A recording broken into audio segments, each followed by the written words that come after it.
Welcome, dear subscribers and curious listeners of my channel. Harry Potter has seeped so deeply into global culture that it's almost impossible to imagine the modern world without this story. But the more popular a work becomes, the more eyes reread and rewatch it, which means the greater the chance that collective attention will find weak points and the so-called plot holes. In truth, no work of fiction is perfect, and Harry Potter certainly has its share of questionable moments, but not all of them are real holes. Many of them actually have explanations that fit perfectly within the logic of J.K. Rowling's world. Let's look at a few such cases. Enjoy the video. Number 1. Voldemort and the Death Eaters. Why no unbreakable vow? At first glance, the most logical step for the Dark Lord would have been to force his followers to swear an unbreakable vow, which would have ruled out any possibility of betrayal. After all, among his ranks were people like Severus Snape, who ultimately worked for the other side. But here's where Voldemort's ideology comes into play. He built his power not on blind coercion, but on the idea of superiority. Pure blood wizards, in his view, were born to rule. Those who followed him did so out of conviction, not because they were magically shackled. There's another side to it too. Even the most cowardly Death Eaters always kept in mind the possibility of walking back. If the tide turned, they could disavow their lord, make excuses, or claim they had been forced. If Voldemort had bound them all with unbreakable vows, he would have lost a large portion of his supporters, because not everyone was ready to die for someone else's ideals. Instead, he chose a balance between fear and promised power, and that's what held his army together. Number 2. Why did Lily and James trust Peter instead of each other? At first glance, the Potters' decision seems illogical. The Fidelius charm could have hidden them if one of them became the secret keeper. That way, even under outside threat, the secret would remain safe. But James and Lily did otherwise. They trusted their friend Peter Pettigrew. Why? We, the readers, know Peter is cowardly and weak. But at that time, James had no reason to doubt his loyalty. Pettigrew had kept Remus's lycanthropy secret for decades, helped create the Marauders' map, and fought at their side against Voldemort's followers. He had even managed to worm his way so deep into their trust that everyone believed in his innocence for years, thinking Sirius Black was the betrayer instead. For James, friendship was one of the few bright spots in the grim time of war. He turned down Dumbledore's offer to become the secret keeper because he wanted to believe in the power of trust. Yes, it cost them their lives, but their tragic mistake later pointed others to the right choice. Bill and Arthur Weasley became each other's secret keepers, excluding outsiders entirely. Number 3. Why did Harry rush to the Ministry without checking on Sirius? This moment is most often discussed by those familiar only with the movies.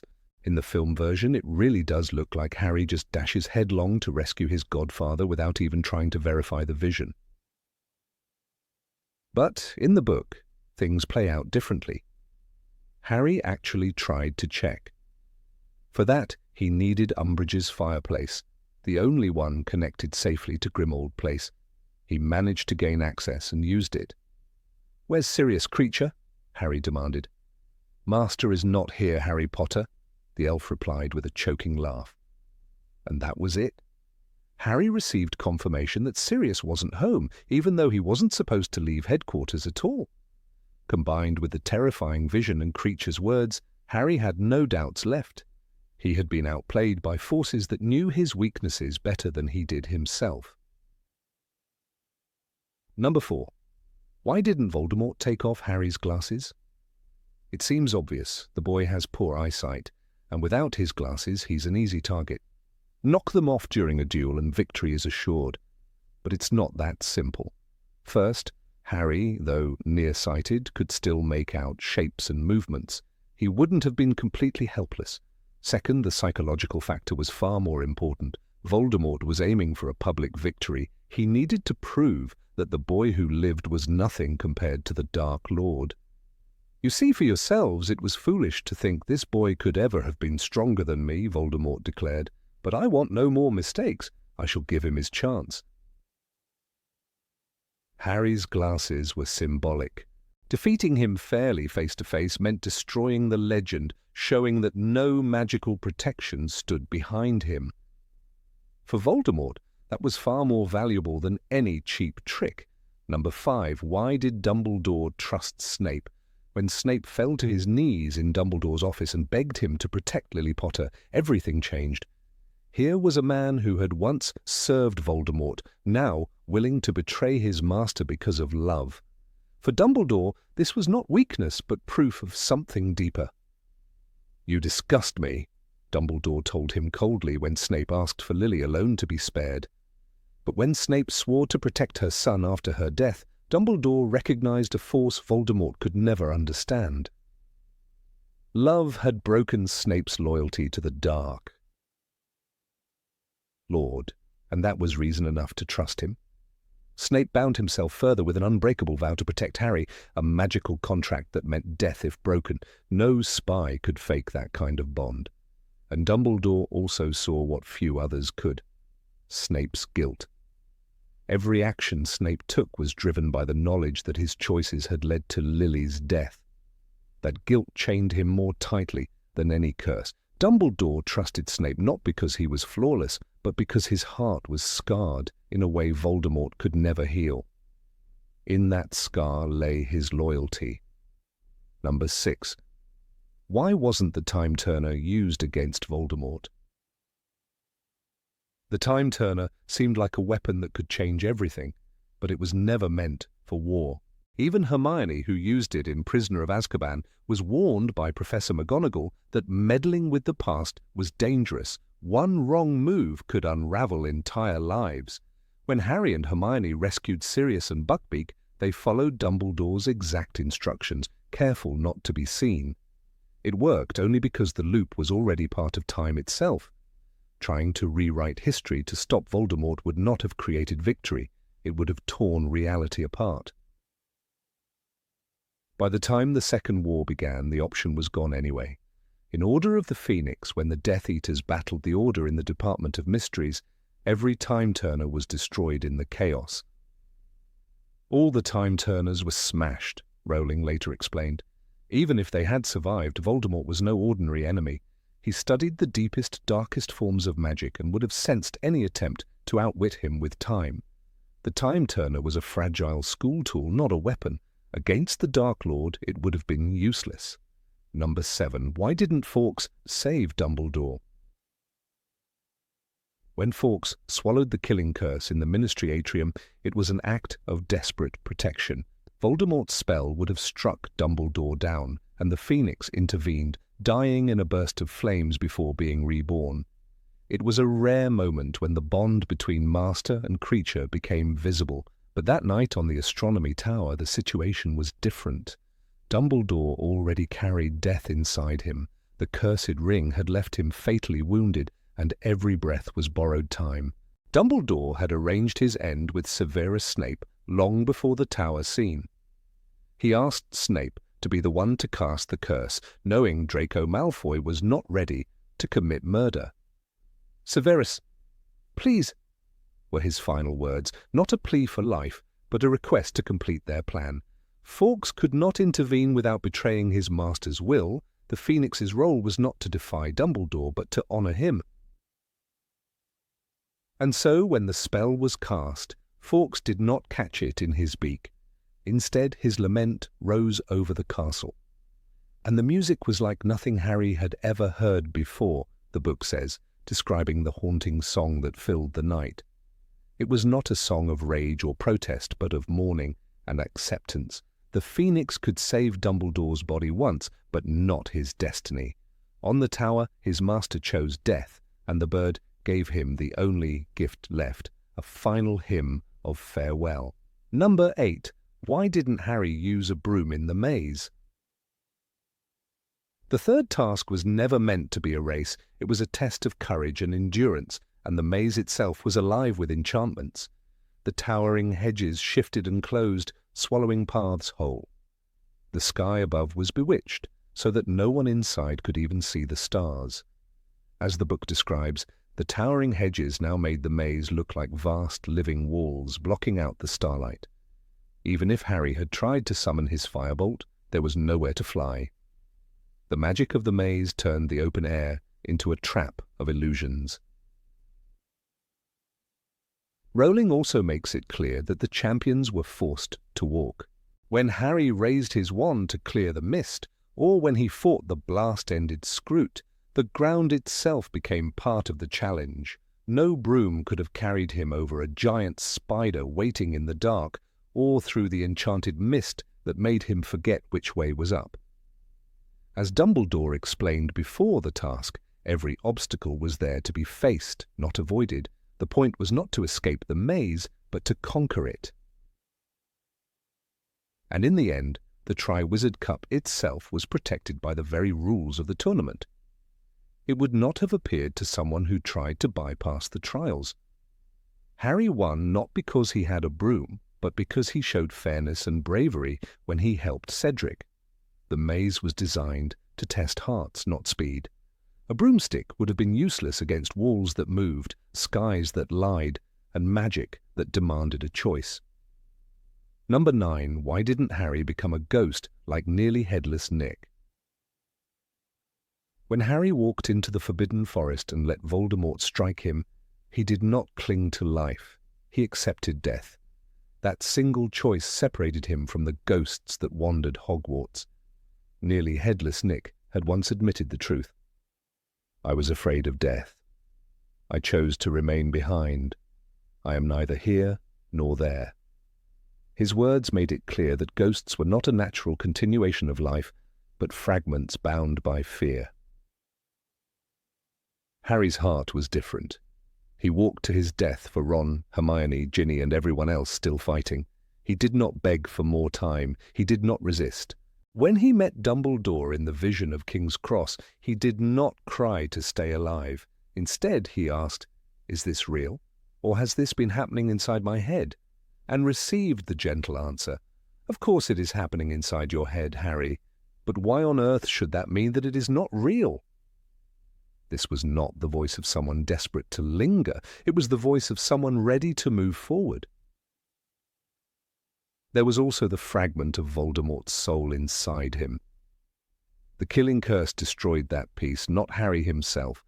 Because he had gone willingly, because he faced death without fear, the magic of sacrifice gave him a path back. His return was not the stubborn clinging of a ghost, but the fulfillment of ancient protective magic, the same love that once shielded him as a child in Godric's Hollow. Ghosts are shadows of people who could not let go. Harry never became one because he had nothing to fear in that moment. He chose to lay down his life and, in doing so, discovered that death had no power over him. While Nick was trapped in half-existence, Harry's courage brought him back whole, alive, and ready to finish what he had started. Number 10. Why wouldn't the invisibility cloak save Harry from everything? Harry's cloak of invisibility was one of the Deathly Hallows, a legendary object meant to conceal him from death itself. Yet it was never a shield that guaranteed survival. The cloak only erased sight. It did not silence footsteps, hide the sound of breath, or protect against a spell cast blindly. When Harry sneaked through the corridors of Hogwarts, it was enough. But on a battlefield filled with curses flying in every direction, it could never keep him safe. Wizards had ways of sensing life beyond vision. The spell Hominum Revelio was designed exactly for this. In Deathly Hallows, Hermione whispered it in a forest tent and immediately knew someone was nearby. "There's someone there, I can feel them," she said, proving that even if Harry wore the cloak, a skilled witch could find him with ease. Against Death Eaters trained in such magic, invisibility became far less reliable. There is also the example of Mad-Eye Moody's magical eye. In Goblet of Fire, Harry realizes with shock that Moody could see him even under the cloak. Moody's eye could see right through invisibility cloaks, the text makes clear. That moment strips away the illusion of safety. If one man at Hogwarts could pierce the cloak's defenses, then, in the chaos of war, Others might have tools or spells just as effective. The cloak was powerful, but it was not omnipotent. It worked in shadows, in silence, in moments of stealth. But when Harry faced Voldemort in the forest, he did not use the cloak at all. He chose to walk openly, visible, embracing death. That decision was not weakness. It was proof that even the strongest magical relic could not match the strength of choice. Number 11. Why didn't Muggles notice battles in London? During the Second Wizarding War, battles sometimes erupted in the very heart of London, yet Muggles went on with their daily lives as if nothing happened. How was that possible? The answer lies in the Ministry of Magic's constant interference. Entire divisions of Obliviators existed for this sole purpose, to wipe away memories and rewrite reality. When Muggles stumbled upon the aftermath of the Quidditch World Cup riot, their memories were altered in a matter of hours. As Arthur Weasley told Harry, if it weren't for the Obliviators, we'd be knee-deep in Muggles who think they saw magic. But erasing memories was only part of the cover. The wizarding world wrapped itself in layers of enchantments designed to repel unwanted eyes. Streets where battles broke out were often shielded by illusions so thick that a Muggle walking past would simply not register the chaos. This is why even when Death Eaters attacked the Millennium Bridge, in the film version, there is no sign of Muggles reacting en masse in the books. Magic could bend perception itself, making the unbelievable invisible. There is also a deeper reason. Rowling stresses that Muggles themselves resist the idea of magic. Vernon Dursley, seeing a man in a cloak on Privet Drive, instantly convinces himself he imagined it. "Nonsense," he mutters, shaking his head, refusing to accept the strange sight. This reaction is typical. Most people instinctively deny what does not fit their worldview. Even if they caught a glimpse of a duel, their minds would file it away as a trick, a hallucination, or simply something not worth thinking about. That is why Voldemort could wage war in the middle of London without sparking mass panic. Memory charms ensured no witnesses remained, illusions disguised the battles, and the human mind itself became an ally. Muggles saw what they wanted to see and quickly forgot the rest. In this sense, the secrecy of the wizarding world was never only about magic. It was also about how people choose blindness when reality feels too strange to be true. Number 12. Why didn't Harry use unforgivable curses? In every great story, readers search for cracks in the surface, and the Harry Potter saga is no exception. One of the most debated questions revolves around Harry's refusal to use the unforgivable curses, especially when his life was at stake against Death Eaters and Voldemort. On the surface, it feels like a plot hole. If Harry had known and used Avada Kedavra with conviction, battles might have ended sooner and countless lives could have been spared. Yet the reality of his character and the magic system built around intention show why Harry never truly embraced that path. The story was never about raw power, but about who was willing to cross the line of humanity to achieve victory. The books give us clear evidence that the unforgivable curses demand more than words and a wand movement. When Professor Moody, later revealed as Barty Crouch Jr. in disguise, demonstrated them in the classroom, he warned the fourth-year students that performing them successfully required intent.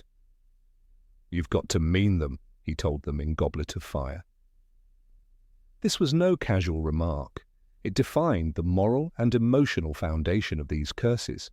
Avada Kedavra requires not only the spoken spell but a genuine will to kill. Crucio requires the caster to desire to cause pain. Imperius requires the will to dominate another's will entirely.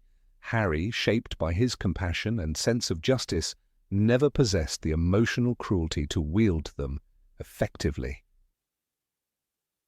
We see this most vividly when Harry attempted to cast the Cruciatus Curse on Bellatrix Lestrange after Sirius Black's death.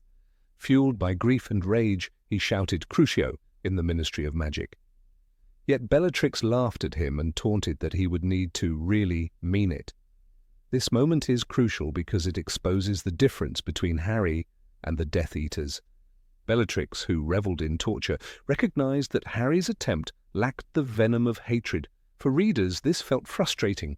Shouldn't the death of his godfather give him enough fury to succeed? But J.K. Rowling made a deliberate choice.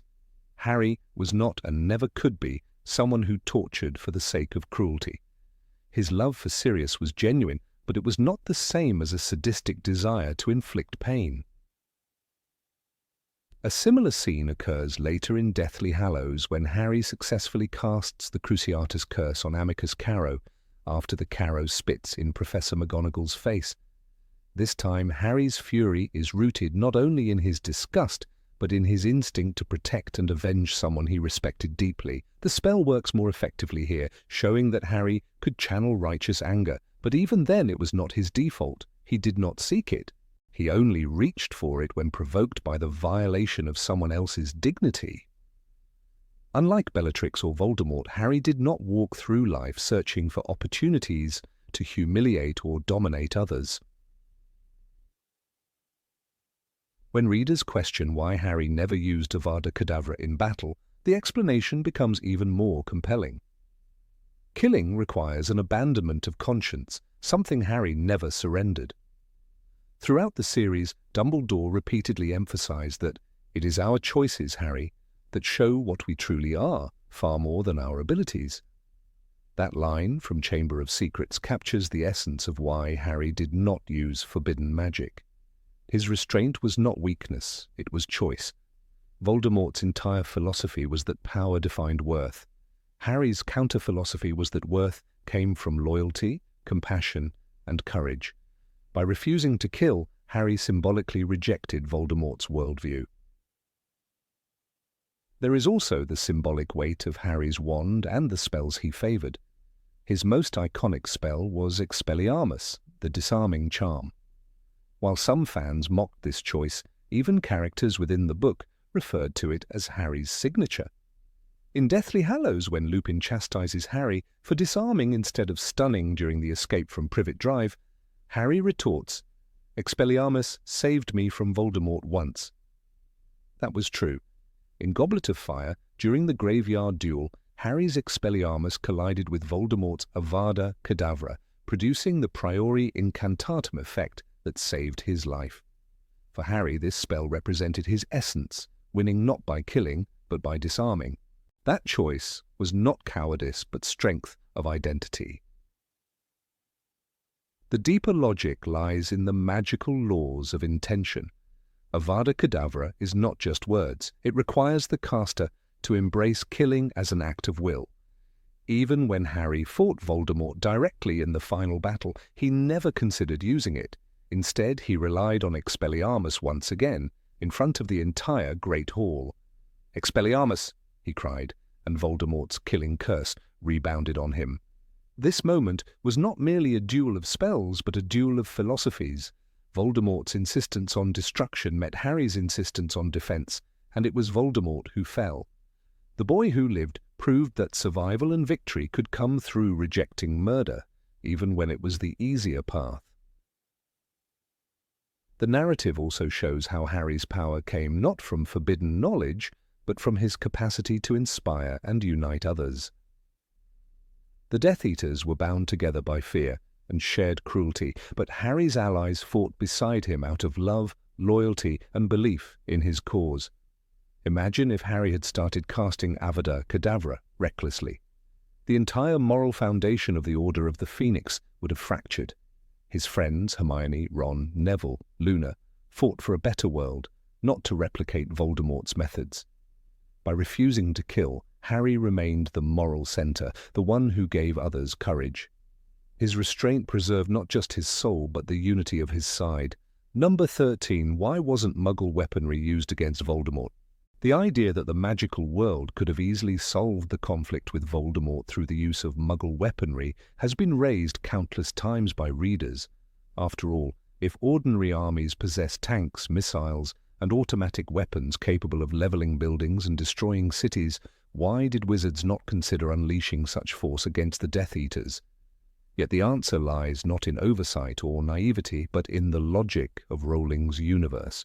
where the supremacy of magic renders the most advanced human technology powerless.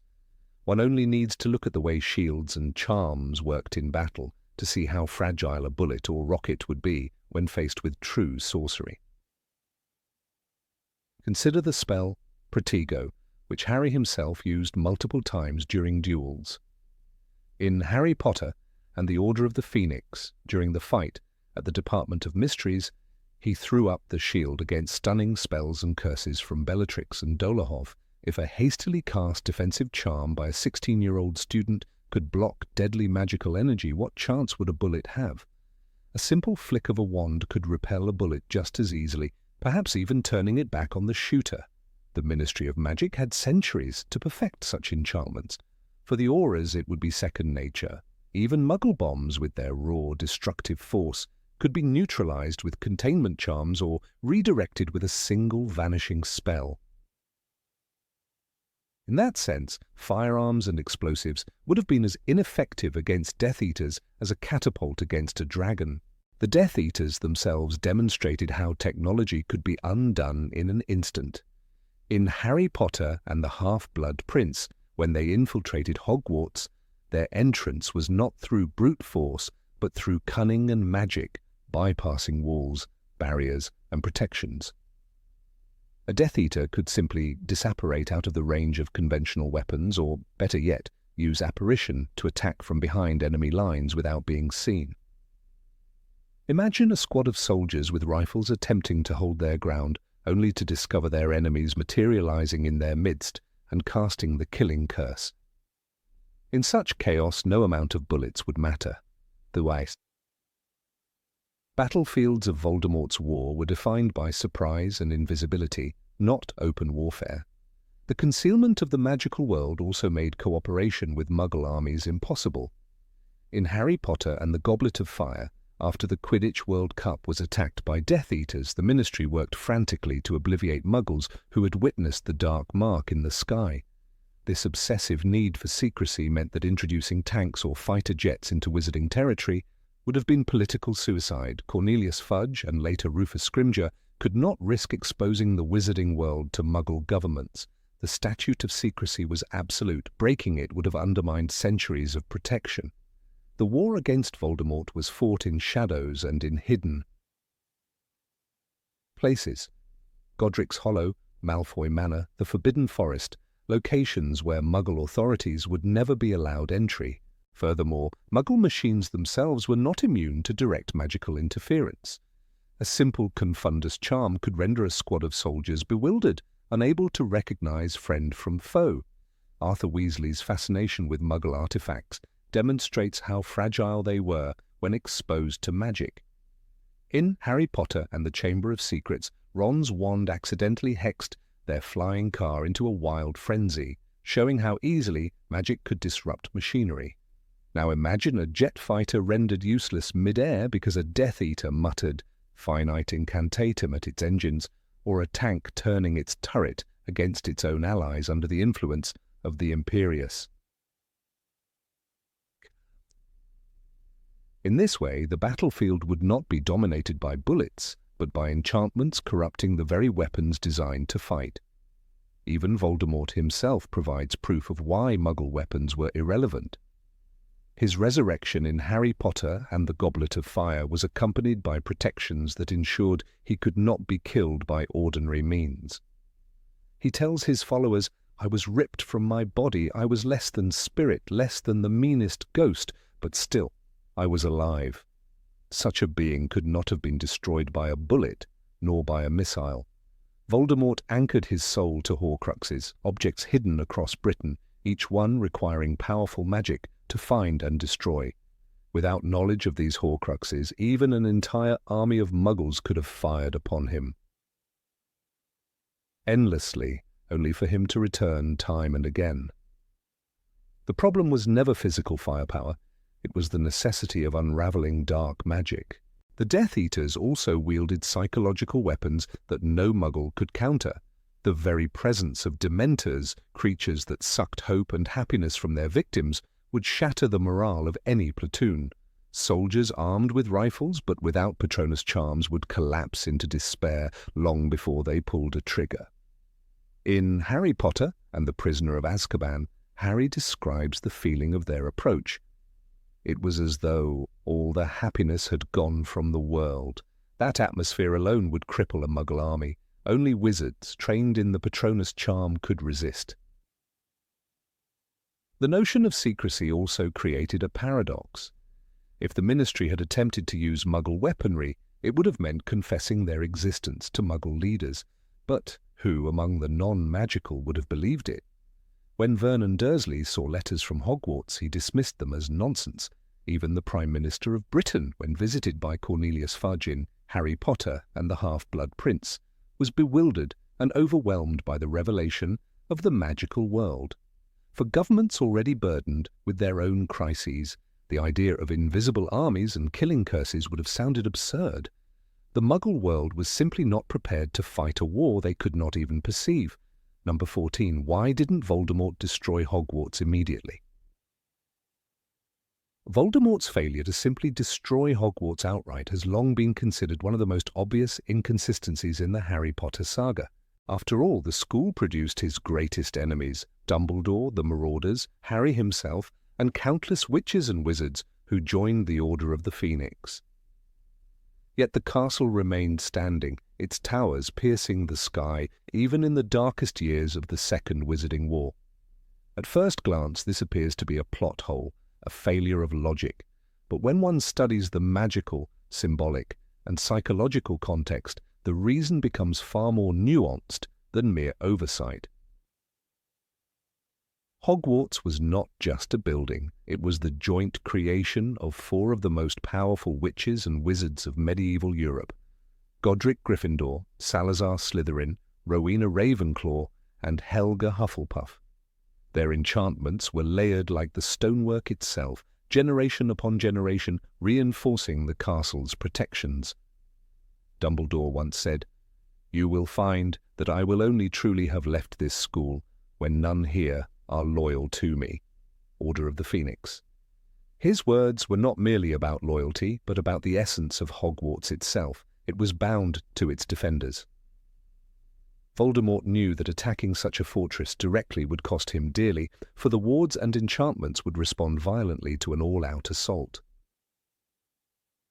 Even when Voldemort finally laid siege to the castle in Deathly Hallows, his approach was not to unleash raw destruction. Instead, he stood outside the gates and offered terms. "Give me Harry Potter, and none shall be harmed. Give me Harry Potter, and you will be rewarded." This was not the language of a conqueror who could simply demolish walls at will. It was the language of a strategist who understood that brute force against the ancient magic of Hogwarts was perilous. Voldemort preferred to let fear, betrayal, and pressure do the work for him, knowing that a siege would test loyalty in ways that curses could not. Moreover, Voldemort was a creature of symbols. His obsession with appearances is evident throughout the series. He did not merely want to win, he wanted to dominate, to humiliate, to stand victorious in the very place that represented hope. Destroying Hogwarts would have been an admission that he feared the school, that he needed to reduce it to rubble because he could not subdue it otherwise. Instead, he chose to claim it as his stage. By defeating Harry in the Great Hall in the presence of students and teachers, Voldemort imagined he would erase all doubt about his supremacy. To him, Hogwarts was not a target to be destroyed, but a throne to be seized. This fixation on symbolism can also be traced back to Voldemort's own past. Tom Riddle was not merely a student at Hogwarts, it was the only place he had ever felt truly powerful. In the orphanage, he was feared but isolated. At Hogwarts, under Slytherin's banner, he discovered heritage, ambition, and the dark secrets hidden in the Chamber of Secrets. To destroy the castle would have been to sever himself from the place that birthed his identity. The irony of Voldemort's war was that his obsession with immortality and dominance was forever tied to the halls of Hogwarts. He wanted to rule it, not raise it. The protection spells woven into the castle also complicate any plan of destruction. The barriers extended beyond the walls, including the Forbidden Forest and the Black Lake. Magical creatures like centaurs and even the giant squid were bound into the school's ecosystem of defense. Consider how Dumbledore's army managed to conjure Patronus charms in secret chambers. Hogwarts actively facilitated resistance. If Voldemort had attempted to level the grounds, these enchantments might have unleashed consequences even he could not predict. His cautious approach during the Battle of Hogwarts, relying on Death Eaters, giants, and acromantulas rather than obliterating spells, suggests he feared what retaliation might come from the castle itself. One should also recall that Voldemort's greatest weapon, the Elder Wand, was not in his grasp for most of the war. Even after seizing it from Dumbledore's tomb, the wand resisted him because it did not recognize him as its master. When he cast destructive spells, their power faltered. At one point, McGonagall and other professors fortified the castle with shield charms that repelled giants and spells alike. The enchanted ceiling of the Great Hall was full of stars, and it seemed there were more stars than ever, covering the entire room with a dazzling web of light, Deathly Hallows. This was not merely decoration, but a manifestation of collective defensive magic, a reminder that Hogwarts could stand against even the darkest curses. Another element often overlooked is Voldemort's paranoia. He distrusted everyone, including his own Death Eaters. If he ordered the destruction of Hogwarts, he would have needed immense cooperation and coordination, but his followers were fractious. Bellatrix Lestrange worshipped him, but often acted recklessly. Lucius Malfoy was consumed by fear for his family, and even Snape worked against him. To execute such a catastrophic plan would have exposed him to betrayal and error.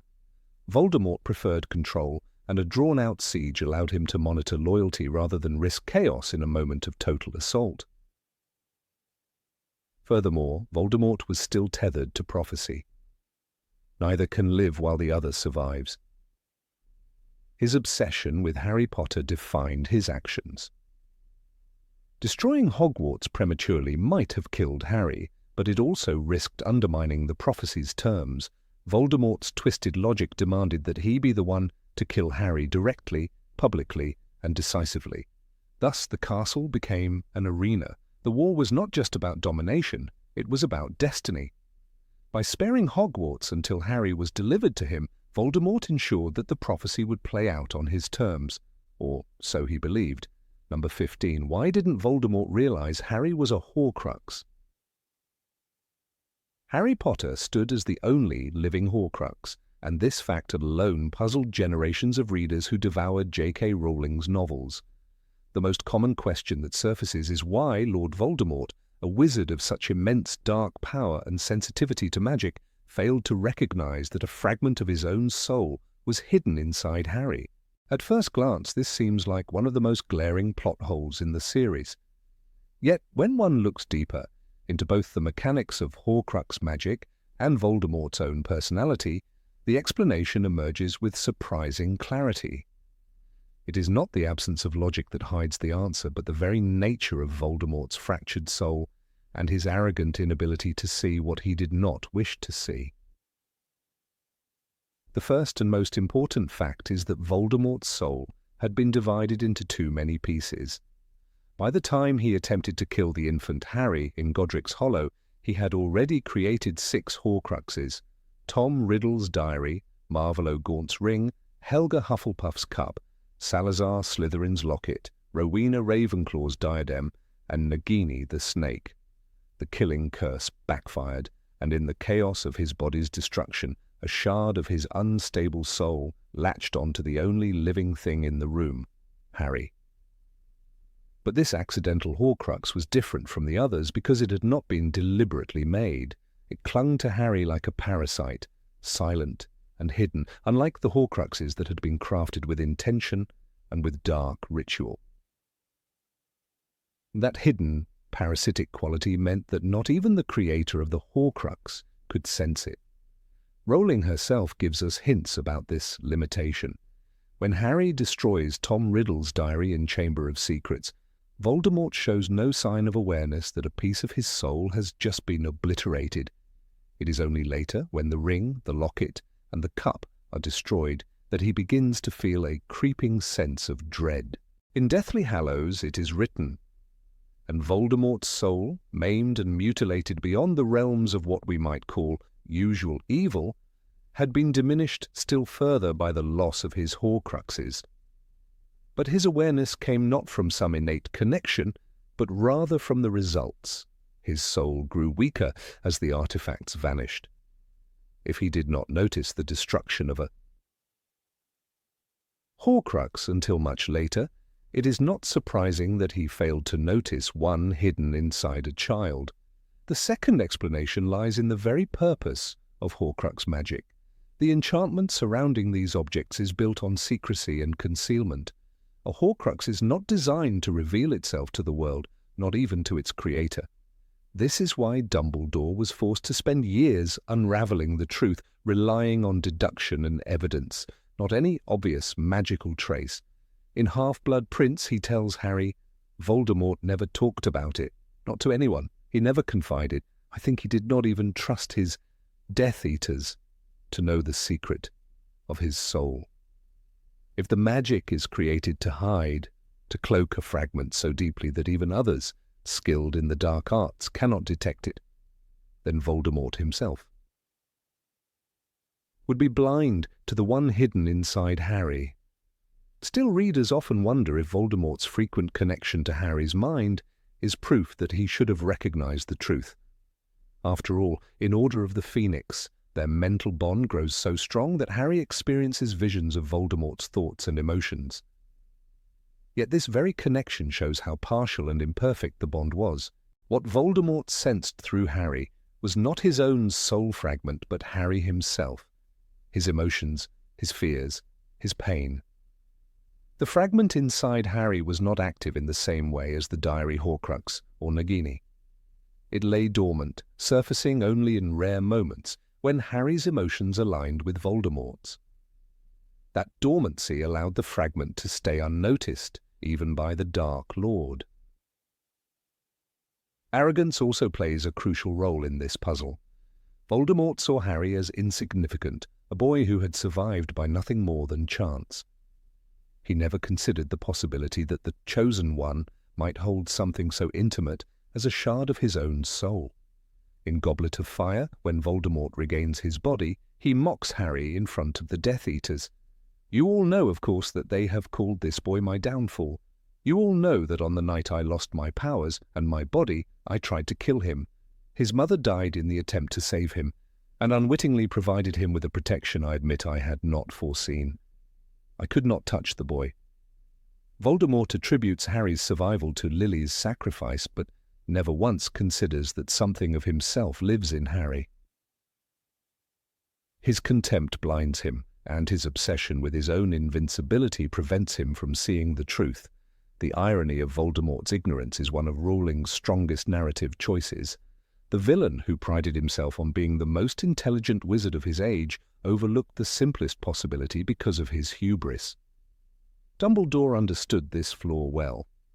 In Half-Blood Prince, he explains to Harry, "Voldemort is his own worst enemy. His arrogance has blinded him, Harry. He never stopped to consider that you, a mere boy, might pose any real threat to him." This blindness extended even to the matter of the Horcruxes. Voldemort could not imagine that his own survival strategy would one day backfire in such a catastrophic way. Consider, too, the difference between Voldemort's relationship with his other Horcruxes and the one hidden in Harry. The diary, for example, displayed an active personality, a conscious fragment of Tom Riddle that could speak and act independently. The locket infected Ron with dark thoughts, and the ring nearly killed Dumbledore.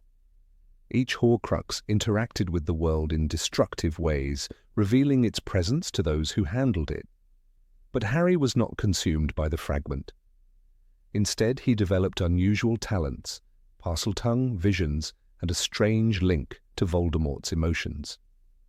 These signs could have pointed Voldemort to the truth, but again, arrogance clouded his vision.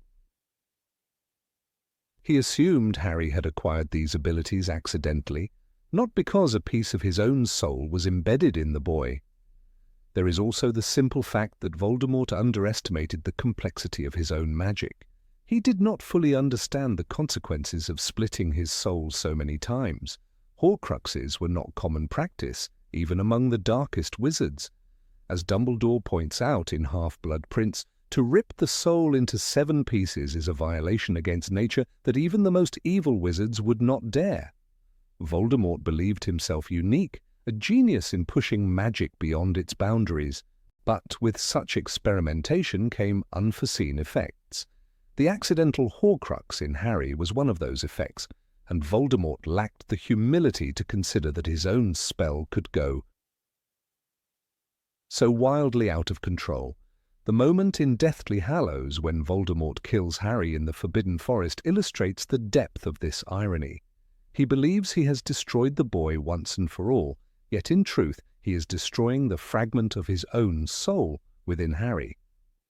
Rowling describes it vividly. And Voldemort's soul meanwhile bit the dust in the form of the unwitting Horcrux he had never meant to create. This act reveals the ultimate blindness of the Dark Lord. His most triumphant killing curse did not kill his enemy but rather freed him. The explanation is simple. Voldemort did not know what he had hidden, and when he sought to end Harry, he struck down his own creation. Another striking example is the way Harry himself senses the fragment without truly understanding it. Throughout the books he feels pain in his scar whenever Voldemort is near. He shares visions of Voldemort's anger and even glimpses into his plans. Yet Harry never concludes that he is carrying a Horcrux. He interprets these experiences as an unfortunate side effect of the killing curse. If the boy who lived with the fragment for 17 years never suspected it, why should Voldemort, blinded by arrogance, be expected to? Rowling also ensures that this oversight ties neatly into the broader theme of the series. Voldemort is defeated not by superior magical knowledge but by human qualities, love, humility, and self-sacrifice. His failure to recognize the Horcrux inside Harry demonstrates his inability to understand love's power. He never considered Lily's sacrifice to be anything but weakness, and he never realized that his own soul could bond with the very person protected by that love. The story teaches us that evil often falls by overlooking the simplest truths, while good triumphs by embracing them. From a logical standpoint, then, the plot hole is not a hole at all. Voldemort's failure to recognize Harry as a Horcrux is the natural outcome of the fractured state of his soul, the concealment built into Horcrux magic, and his own towering arrogance. It is not that Voldemort could not have sensed it, it is that he never thought to look. When a man believes himself to be a god, the last thing he suspects is that a piece of his essence lives inside a boy he despises. Readers might remember that the final battle in Deathly Hallows hinges on this misunderstanding. When Harry returns from the forest, alive though Voldemort believes him dead, the Dark Lord's disbelief is total. "Harry Potter is dead!" Voldemort screams to the crowd. Yet moments later, Harry rises again, proving that the death curse had destroyed not the boy, but the Horcrux within him. The scene underscores how Voldemort's blindness to the truth is his undoing. He thought he had mastered death, but he had miscalculated his own soul.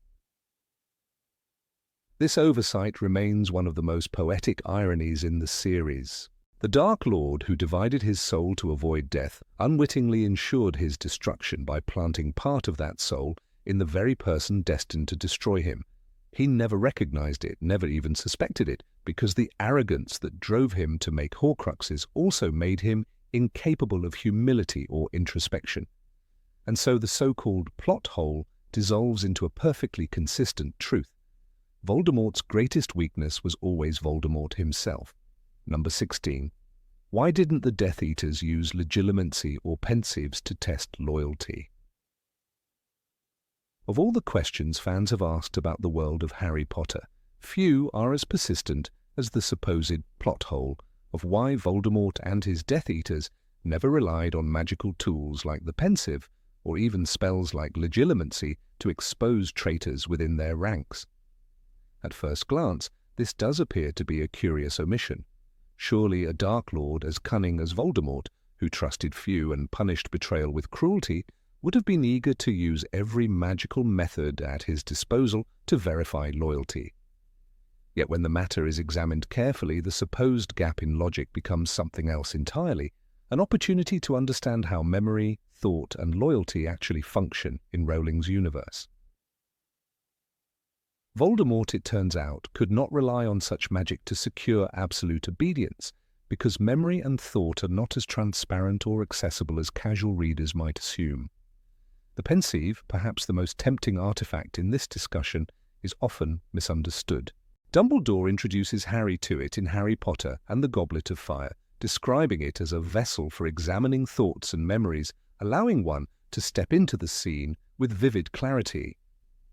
The key point, however, is that the pensieve does not forcibly extract anything. Memories must be willingly contributed. Dumbledore, with his characteristic precision, says, "I find I can remember things better if I siphon them off. It becomes easier to spot patterns and links." The implication is clear: one cannot rip out another person's memory without their consent. The pensieve is a tool for organization, not interrogation. If Voldemort had demanded a Death Eater place a memory into it, the Death Eater could simply refuse, or worse, manipulate what they offered. Memory in the wizarding world is fragile, editable, and vulnerable to deception. This vulnerability is not just theoretical. Slughorn demonstrates it vividly in Harry Potter and the Half-Blood Prince, when Harry retrieves the old professor's memory about horcruxes. Slughorn, terrified of incriminating himself, deliberately alters his recollection, making the truth unusable until Harry convinces him to restore it. This is crucial. If a professor of potions could tamper with memory in such a way, then highly skilled Death Eaters, many of whom were adept at concealment, could do the same. Voldemort, for all his ruthlessness, would know this limitation. The Dark Lord's obsession with control would never permit him to rely on something so manipulable. The next candidate, Legilimency, initially appears far more promising as a weapon of truth. Snape introduces the concept to Harry in the Order of the Phoenix, describing it not as mind-reading in the crude sense, but as a subtle art of perception. The mind is not a book. Thoughts are not etched on the inside of skulls to be perused at leisure. The mind is a complex and many-layered thing. This is one of the most revealing lines in the series about the nature of magical thought. Legilimency is not a guaranteed doorway into the truth. It is a probing force that can be resisted. And resistance, known as occlumency, was not rare among the Death Eaters. Many of Voldemort's followers were clever, secretive, and paranoid enough to learn at least the rudiments of it. Severus Snape, the most famous practitioner of occlumency in the series, demonstrates how effective it can be. He lives for years under Voldemort's nose, playing the double agent, feeding the Dark Lord partial truths while hiding his true allegiance to Dumbledore. When Harry asks whether Voldemort can read minds, Dumbledore replies bluntly, "The Dark Lord is skilled at legilimency, but that is not infallible." Snape's survival alone is evidence enough that even Voldemort could be deceived. Had Voldemort made a policy of probing every Death Eater's mind, he would have found that the stronger ones could defend themselves, while the weaker ones might reveal chaos, confusion, or fear, feelings that could be misinterpreted. The result would not be certainty, but more paranoia. It is worth remembering that loyalty in Voldemort's world was never guaranteed by truth alone. Fear was the true anchor. Voldemort ruled not by trust but by terror. He rewarded success and punished failure with such violence that most of his followers had no choice but to remain outwardly loyal. The reliance on fear rather than magical verification reveals Voldemort's psychology. He was obsessed with domination, not with genuine loyalty. In this way, he mirrors historical tyrants. The more they control by fear, the less they actually desire honest answers, because honest answers might undermine the performance of loyalty. For Voldemort, the performance was enough. We see this philosophy clearly in the treatment of Peter Pettigrew. Wormtail was the weakest of all Death Eaters, trembling, craven, and utterly unsuited to the Dark Lord's brutal world. Yet Voldemort kept him alive, using his cowardice as a leash. If Voldemort had truly wanted certainty, he might have tested Pettigrew's memories or thoughts. Instead, he relied on Wormtail's fear of punishment. In Goblet of Fire, Voldemort openly humiliates him, calling him out for cowardice. "You returned to me not out of loyalty, but out of fear." And yet this admission did not matter. Voldemort wanted Pettigrew's obedience, not his truth. The effectiveness of occlumency against Legilimency is not just Snape's triumph. Bellatrix Lestrange, fanatically loyal to Voldemort, demonstrates that even the most zealous followers could guard their minds. When Hermione is tortured at Malfoy Manor in Deathly Hallows, Bellatrix does not rely on probing her thoughts for answers. She demands them with violence. This is telling. Even Bellatrix, a master of dark magic, does not turn to Legilimency as her first weapon. She knows the limits. She knows fear is more reliable. There is also the practical matter of time and suspicion. Imagine the Dark Lord demanding constant mental inspections of every Death Eater. Such a process would erode the illusion of trust within the group. Voldemort did not want his followers perpetually doubting one another. He wanted them doubting everyone outside. Excessive internal surveillance could weaken the unity of fear. Instead, he reserved his Legilimency for key moments, often with devastating results. He used it against Harry in Order of the Phoenix, flooding the boy with visions of the Department of Mysteries. He used it against weak-willed opponents in direct confrontations, but he never institutionalized it as a method of interrogation. Moreover, Voldemort's own arrogance blinded him to the need for such measures. He believed himself infallible, too powerful to be deceived. Dumbledore remarks on this flaw, "That which Voldemort does not value he takes no trouble to comprehend. Of house elves and children's tales, of love, loyalty, and innocence, Voldemort knows and understands nothing." This arrogance extended to his perception of loyalty. He assumed that the terror he inspired was enough, and that those who betrayed him would pay swiftly. To demand pensive memories or probe every mind would be an admission of insecurity, something Voldemort could not endure. The irony is that Voldemort himself fell victim to the very deception he underestimated. Snape concealed his true allegiance through occlumency so perfectly that even in his final moments Voldemort failed to see the truth. Believing Snape to be the master of the Elder Wand, Voldemort killed him, not realizing that Draco Malfoy had actually disarmed Dumbledore, and Harry in turn had disarmed Draco. This fatal mistake was not due to a lack of magical tools, but to Voldemort's reliance on fear and his disdain for subtler truths. Another example comes from Barty Crouch Jr., who impersonated Mad-Eye Moody throughout Goblet of Fire. If Voldemort had truly believed in the reliability of Legilimency, he might have probed his own servant after his return to verify the details of Harry's kidnapping. Instead, he accepted the story because it matched his expectations. Crouch Jr.'s deception of the entire Hogwarts staff proves again that occlumency, or at the very least, clever concealment, was enough to defeat suspicion. Even Harry himself provides evidence of how unreliable mental probing can be. Despite his lack of training, he manages to resist Voldemort's attempts to dominate his mind at crucial moments. In Deathly Hallows, when Voldemort tries to break into Harry's thoughts after Nagini's attack, Harry shuts him out with grief and determination. If a teenager with limited occlumency could resist the Dark Lord at times, then seasoned Death Eaters, trained in deception, could surely manage it consistently. The alleged plot hole thus transforms into a logical extension of the magical system ruling built. Memory is subjective, alterable, and requires consent to be displayed in the pensive. Thoughts are layered, shielded by occlumency, and vulnerable to interpretation errors. Voldemort, for all his power, was not omniscient. He relied on fear, arrogance, and violence rather than fragile magical tools. What seems like a gap is instead a revelation of character.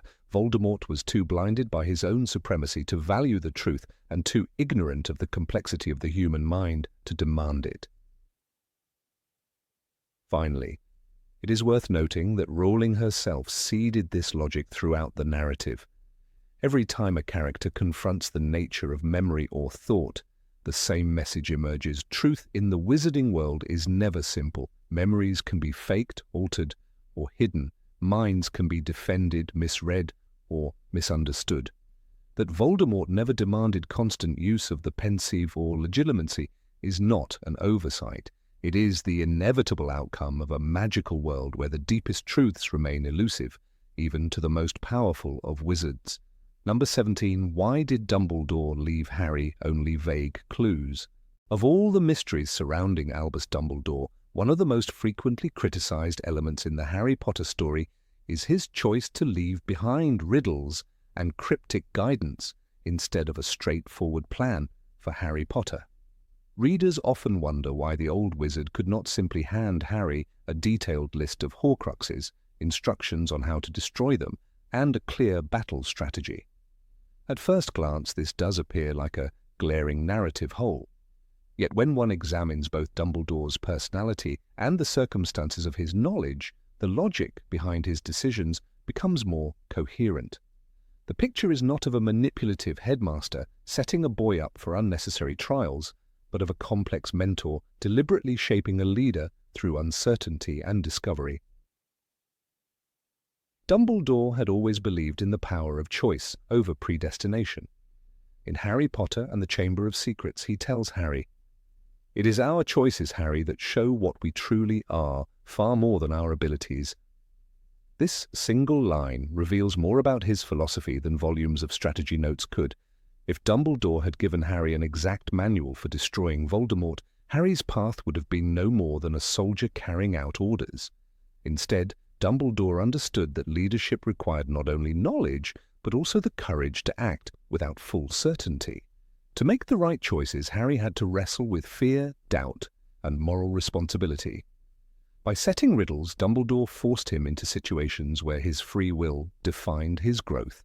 Moreover, it is essential to understand that Dumbledore himself did not hold all the answers. He was not the omniscient mastermind readers sometimes assume. When he left Harry the Sword of Gryffindor, the resurrection stone hidden in the snitch, and vague explanations about horcruxes, he did so because he only suspected the locations of some artifacts. He knew about Tom Riddle's diary, the ring of Marvolo Gaunt, and had a strong suspicion about Hufflepuff's cup and Ravenclaw's diadem, but not all the horcruxes were certain. Nagini, for example, was not definitively confirmed as a horcrux until much later, and Dumbledore could never be sure Harry himself carried the final fragment of Voldemort's soul. His cryptic instructions were in part a reflection of this uncertainty. Giving Harry incomplete but exact commands would have been far more misleading than encouraging him to think independently. One of the most striking examples comes from Harry Potter and the Deathly Hallows, when Harry finally realizes the significance of the snitch Dumbledore left him. Inside, hidden by enchantment, was the resurrection stone. But it only revealed itself when Harry was prepared to die. The inscription, "I open at the close," forced Harry to interpret its meaning not through logic, but through readiness for self-sacrifice. Had Dumbledore plainly explained what the snitch contained, Harry might have attempted to use the stone recklessly, long before he was emotionally mature enough to face his own death. The riddle preserved the stone until the exact moment when Harry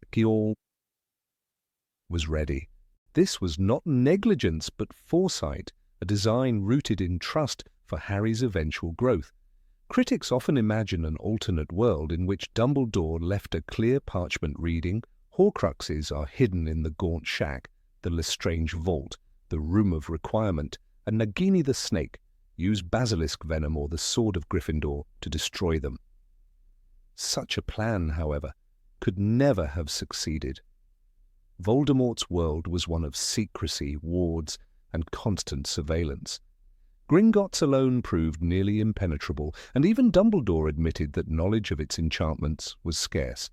If such instructions had fallen into enemy hands, Voldemort would immediately have shifted the protections or hidden the objects elsewhere. The ambiguity of riddles ensured that even intercepted, their meaning would remain elusive to Death Eaters. Dumbledore's secrecy was, at least in part, a strategy against exposure. Another element that explains Dumbledore's riddling approach is his lifelong guilt and tendency toward manipulation. His past with Gellert Grindelwald taught him the dangers of wielding power too directly. After the death of his sister Ariana, he swore never to seize control over others' fates so bluntly. This explains why he left Harry room to make decisions rather than dictating a future. In Harry Potter and the Half-Blood Prince, he confesses, "I was afraid that your hot head might dominate your good heart." Such fear reflects his awareness of human fallibility. He could not afford to impose his will on Harry entirely. Instead, he gave Harry enough to point him in the right direction, but left the ultimate decisions to the boy himself. The ambiguity of Dumbledore's guidance also mirrors his faith in mentorship over instruction.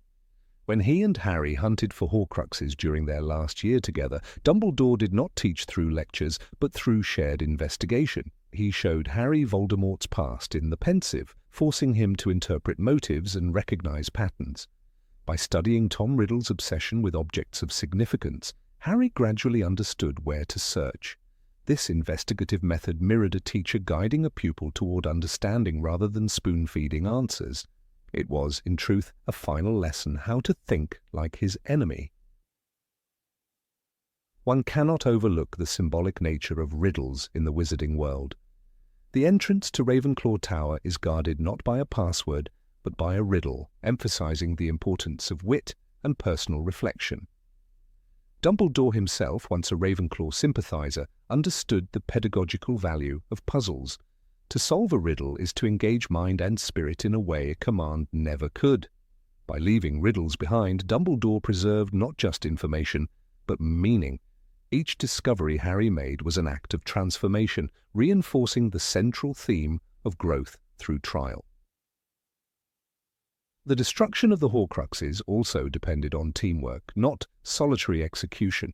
Dumbledore may have foreseen that Harry could not do this alone. Ron destroyed the locket with the sword, Hermione carried knowledge of basilisk venom, and Neville struck down Nagini. If Harry had been given direct instructions, the weight of execution might have crushed him, isolating him from friends. By instead leaving hints and mysteries, Dumbledore encouraged collective effort, allowing each friend to contribute uniquely. This collaborative journey not only multiplied their chances of success, but also reflected the contrast to Voldemort's lonely pursuit of immortality. Another factor is the inevitability of sacrifice. Dumbledore knew the plan demanded more than cleverness. It demanded Harry's willingness to walk into death. To prepare him for that, riddles were essential. If Harry had been told bluntly that he was a Horcrux and must die, his resolve might have broken long before the Battle of Hogwarts. By uncovering the truth gradually through fragments and enigmas, Harry developed the moral resilience to accept his fate. This incremental preparation is why, when the time came, he walked calmly into the forest. His self-understanding was the product of riddles, not instructions. Readers often judge Dumbledore as if he were a chess master manipulating pieces on a board, but his true role was more akin to a gardener cultivating growth. A gardener does not force the seed to bloom, but provides the soil, the light, and the conditions necessary. Dumbledore's riddles were the soil of Harry's destiny. They did not hand him victory, but they nourished his capacity to achieve it. This difference matters because the story of Harry Potter is not about obedience, but about becoming. Only through uncertainty could Harry transcend being the boy who lived and transform into the man who chose to walk to death for the sake of others. Even Dumbledore's own death plays into this narrative of riddles. His carefully orchestrated plan with Severus Snape created one of the greatest mysteries for Harry. Should he trust the man who killed his mentor? That doubt, riddled with conflicting truths, forced Harry to reevaluate loyalty, forgiveness, and judgment. By the time he faced Voldemort, Harry had learned not to rely solely on appearances, but to seek deeper understanding.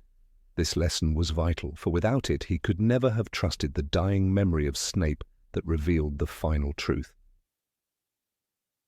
The emotional impact of these riddles cannot be dismissed either. Each cryptic clue carried symbolic weight that shaped Harry's psychology. The sword in the Sorting Hat reinforced his identity as Gryffindor's heir of courage. The snitch that opened at the close reminded him of mortality and humility. The tales of the Deathly Hallows, presented as children's stories, taught him the temptation and folly of power. These were not mere puzzles, they were lessons in virtue disguised as mysteries, forming the moral foundation upon which Harry's final victory rested. If one examines the narrative carefully, Dumbledore's choice to leave riddles instead of instructions ceases to be a plot hole and becomes a reflection of truth. Life itself rarely offers clear manuals. Growth emerges from grappling with uncertainty. Dumbledore, in leaving mysteries behind, treated Harry not as a pawn, but as a free agent capable of shaping destiny. This was the greatest gift he could give, more valuable than any parchment of directions. In his riddles, Dumbledore offered Harry the opportunity to become more than a survivor. He allowed him to become a leader, forged not by obedience but by choice. Number 18. Why did Expelliarmus overpower the killing curse? Of all the many mysteries scattered through J.K. Rowling's saga, few have provoked more debates than the power of a single, simple incantation. Harry Potter, standing against the most feared dark wizard in history, returned again and again to one word: Expelliarmus. It was a spell meant only to disarm, hardly the weapon one would expect to turn the tide of wars. Yet somehow, in moments where death seemed inevitable, this incantation served as Harry's shield, his signature, and eventually his victory. Readers puzzled over how such a modest charm could stand against curses designed to kill instantly, and nowhere is the paradox more striking than the final duel in the Great Hall. When Harry faced Voldemort, wand raised and the Elder Wand gleaming in his enemy's grip, Expelliarmus collided with Avada Kedavra. The result was not only the defeat of Voldemort, but also the triumph of Harry's philosophy over violence itself. The surface contradiction seems obvious.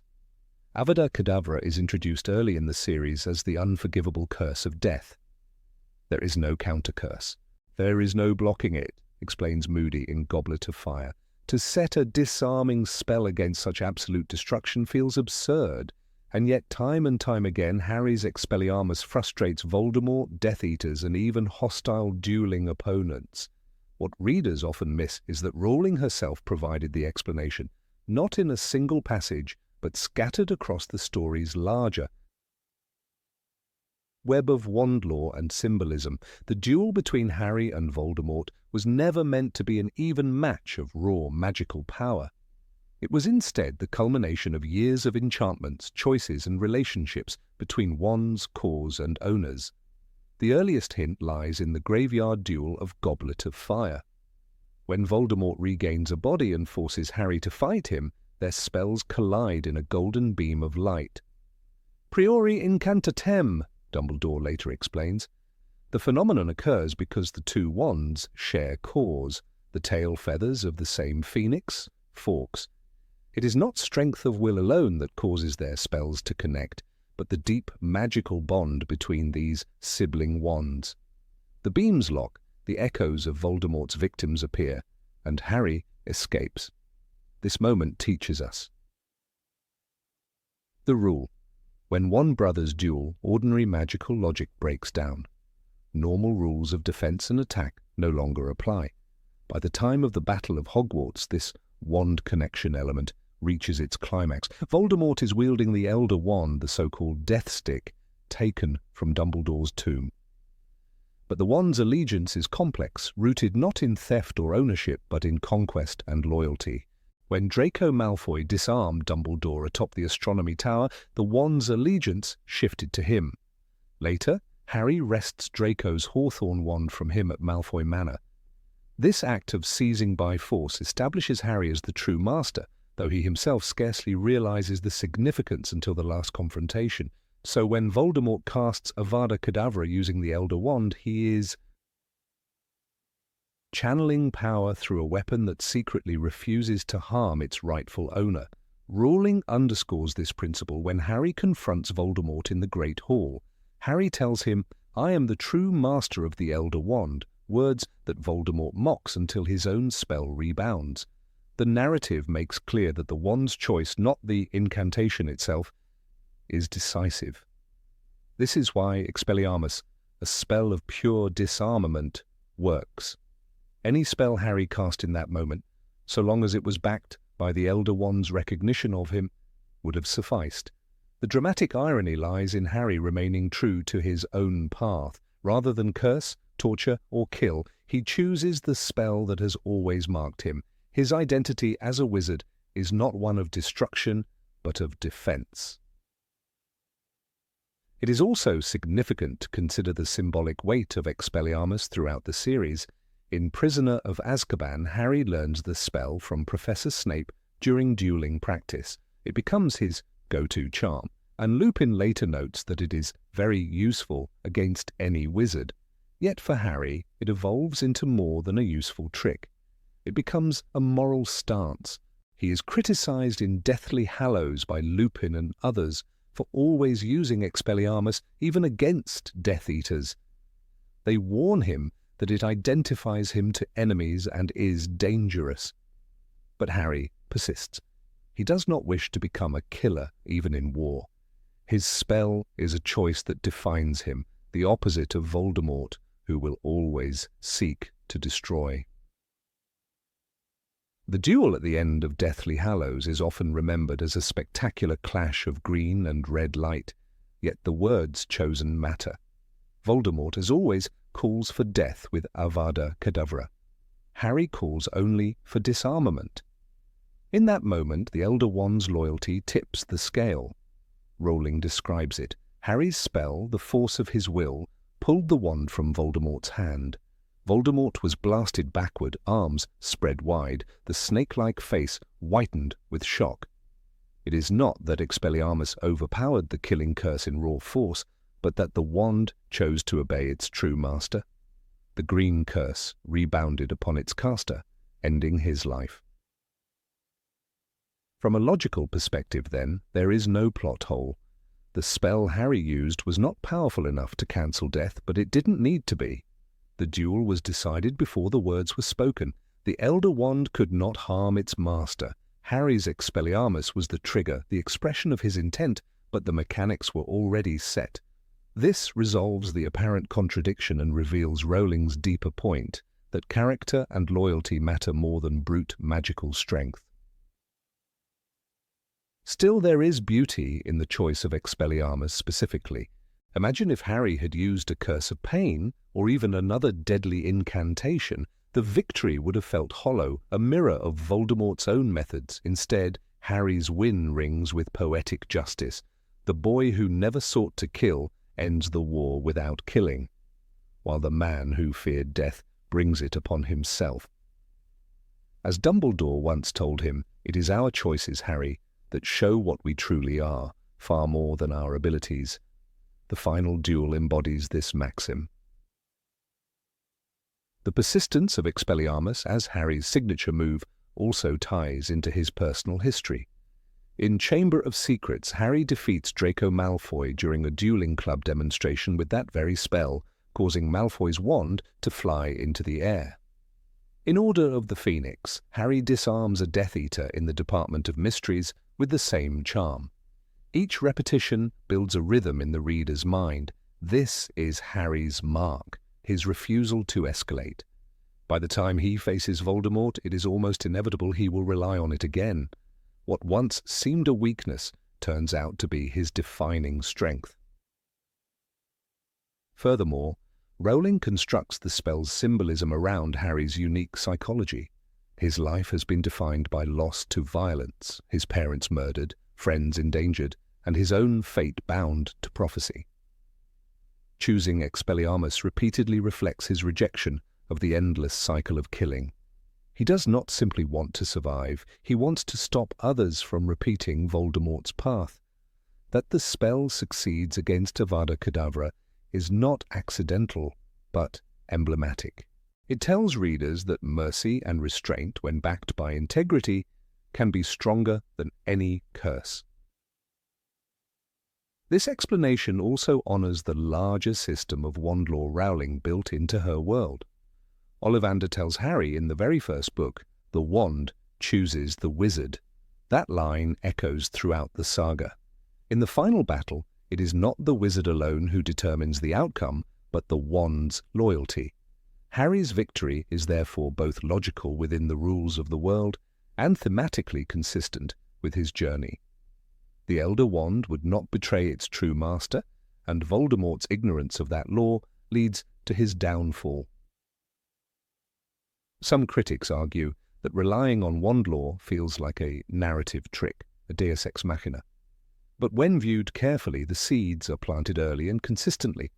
Priori incantatem in the graveyard, Harry's disarming of Draco, Ollivander's lesson about wand loyalty, all combine into a coherent resolution.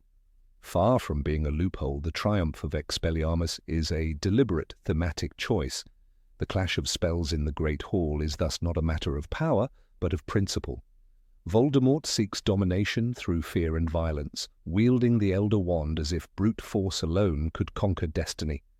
Harry, conversely, trusts in loyalty, compassion, and the integrity of choices. When he raises his wand and speaks Expelliarmus, he is reaffirming his entire journey. It is not an accident that this moment is witnessed by the entire school, who see with their own eyes that victory does not belong to the cruelest but to the truest. The moment is also one of narrative irony. For years Voldemort pursued the Elder Wand to guarantee his supremacy, yet his obsession blinds him to the wand's true nature. By attempting to kill Harry with a weapon that refuses him, he seals his own fate. In this sense, Harry's simple choice of spell underscores Voldemort's failure. Harry does not need sophistication, violence, or spectacle. His consistency, his refusal to kill, and his loyalty to his own values are enough. Expelliarmus is not merely a disarming spell, it is Harry's creed. Finally, readers should see that the collision of Expelliarmus and Avada Kedavra is not a contradiction, but a culmination. The one spell embodies death, the other life preserved. Their clash reflects the central theme of the series, that the power of love, mercy, and loyalty is greater than fear and hatred. The Elder Wand simply ensures that justice aligns with this theme. Voldemort falls not because Harry was stronger, but because Harry was truer. And so a boy's favourite spell, the one he refused to abandon, becomes the last word in a saga built on choices, consequences, and the quiet triumph of mercy over destruction. Number 19. Why didn't magic cure every illness or wound? The magical world of Harry Potter seems limitless at first glance, full of spells that mend broken bones, cure dangerous injuries, and heal what appears incurable to Muggle medicine. Readers often wonder why, with such remarkable tools, certain illnesses and wounds remain permanent, and why death itself proves so untouchable. This perception of a plot hole is especially strong when we recall moments of desperation. Draco Malfoy's cursed chest wound in the 6th book, Dumbledore's blackened hand, or even the countless deaths at the Battle of Hogwarts. If Madame Pomfrey could regrow Harry's shattered arm overnight in Chamber of Secrets, why could the same magical world not undo these far more devastating tragedies? The case of Draco Malfoy is perhaps the most immediate example of how the boundaries of magic reveal themselves. When Harry casts Sectum Sempra in Half-Blood Prince, the spell slashes Malfoy across the chest with deep, life-threatening wounds. Professor Snape arrives just in time and counters it with the incantation Vulnera Sanentur. The text describes how the wounds knitted themselves, the blood clotted and wiped away, leaving Malfoy lying pale and weak on the bathroom floor. Half-Blood Prince, Chapter 24. Yet despite Snape's skill, it is clear that such magic requires expertise and cannot be performed by just anyone. The scene underscores that even though magic can heal, the process is delicate, slow, and never absolute. Malfoy remains weakened afterward, showing that scars of body and soul linger. The situation with Albus Dumbledore's cursed hand deepens this question. In Half-Blood Prince, when Harry notices Dumbledore's blackened and shriveled hand, the headmaster admits, "I have been very foolish, Harry. This ring carried a curse, powerful, very powerful, and to contain it cost me what you see here." Chapter 13. Even with Snape's intervention, Snape, acknowledged as one of the greatest potion masters alive, the curse could not be removed, only slowed. Dumbledore himself acknowledges that the spell is only held back temporarily. The injury is proof that some forms of dark magic surpass the abilities of ordinary counter-curses. Just as in the Muggle world certain poisons have no antidote, so in the Wizarding world curses sometimes run deeper than any known healing spell. The example of Dumbledore's hand also highlights a crucial truth. Magic is not a universal fix, but a craft bound by knowledge, preparation, and consequence. The curse placed on the gaunt ring was designed to kill swiftly, and only because Snape acted immediately did Dumbledore's life extend beyond that moment. Still, the hand withered irreversibly. This moment strips away the illusion that every magical wound can be undone. It shows that the greatest wizards themselves are not immune to limits, and that mortality clings even to the most powerful. The permanence of magical injuries can be seen even earlier with characters like Bill Weasley. During the attack at the end of Half-Blood Prince, Fenrir Greyback mauls Bill's face. Even though he was not fully transformed into a werewolf at the time, the wounds proved resistant to magical healing. Molly Weasley later laments, "They couldn't make the scars disappear." Chapter 29. Bill carries them into the rest of his life, a reminder that magical medicine, though advanced, fails when it meets certain dark creatures' influence. Just as some diseases in our world remain incurable, the Wizarding world lives with permanent consequences of such attacks. Another haunting example lies in the fate of George Weasley. During the Battle of the Seven Potters, George loses an ear to a curse cast by Snape. Mrs. Weasley's attempts at healing fail, and George jokes grimly later, "Saint-like, you see, I'm holy, Fred, get it?" Deathly A. Hallows, Chapter 5. Yet behind the humour is a permanent truth. George never regains his ear. The curse that severed it cannot be undone. If regrowing bones is possible, why not an ear? The answer lies again in magical logic. Certain injuries caused by dark curses resist regrowth, just as in real life, some damages cross a line beyond repair. The ultimate boundary, however, lies in death. Harry himself learns this early when Dumbledore tells him in Philosopher's Stone, "To the well-organized mind, death is but the next great adventure." Chapter 17. This sentiment is not just philosophical but practical. No spell, no potion, no healing charm has the power to call back the truly dead. The only exceptions are through twisted or unnatural means. The horcrux, which tears the soul apart to keep a body anchored to the earth, or the resurrection stone, which brings only shadowy echoes of the departed. Neither option restores life in the way healing does. Instead, both are warnings that bending death brings ruin. The fact that Voldemort pursued immortality through horcruxes underlines this limit. If magic could heal death itself, why would the Dark Lord go to such gruesome extremes? His choices reveal the truth. Death is final. Even the most ambitious wizard cannot truly outwit it. Voldemort's mutilated soul proves that tampering with this law carries terrible consequences. His downfall is in part due to his refusal to accept the natural law that wizards cannot and should not overcome death. The limits of healing magic are reflected even in minor details throughout the books. In Goblet of Fire, Harry grows back the bones in his arm after Gilderoy Lockhart's disastrous spell, but the process is agonizing. Harry recalls that it was worse than anything he had ever experienced. Chapter 10. Healing exists, but it carries pain, time, and imperfection. Later, in the Triwizard Tournament, he endures injuries from the maze that Madame Pomfrey cannot immediately remedy. She comments, "There's nothing to be done until the poison subsides." Chapter 36. These small moments remind readers that wizards, like Muggles, must wait out certain processes of nature. Magic enhances recovery but cannot replace biology entirely. J.K. Rowling also uses magical limits to give weight to suffering. If wizards could cure all illness, Lupin's lycanthropy would never have been a burden. Instead, his condition becomes symbolic of social prejudice, reminding us that not everything can be smoothed over by a wand. Lupin himself admits, "It is a most painful thing to bear, Harry." Prisoner of Azkaban, Chapter 18. His illness humanizes him, grounding the magical world in familiar realities of chronic disease and the stigma attached to it. His struggle shows that some wounds are social as well as physical. Similarly, the character of Neville Longbottom's parents demonstrates how mental and neurological damage remain beyond reach. Tortured by Bellatrix Lestrange with the Cruciatus curse, they never recover sanity.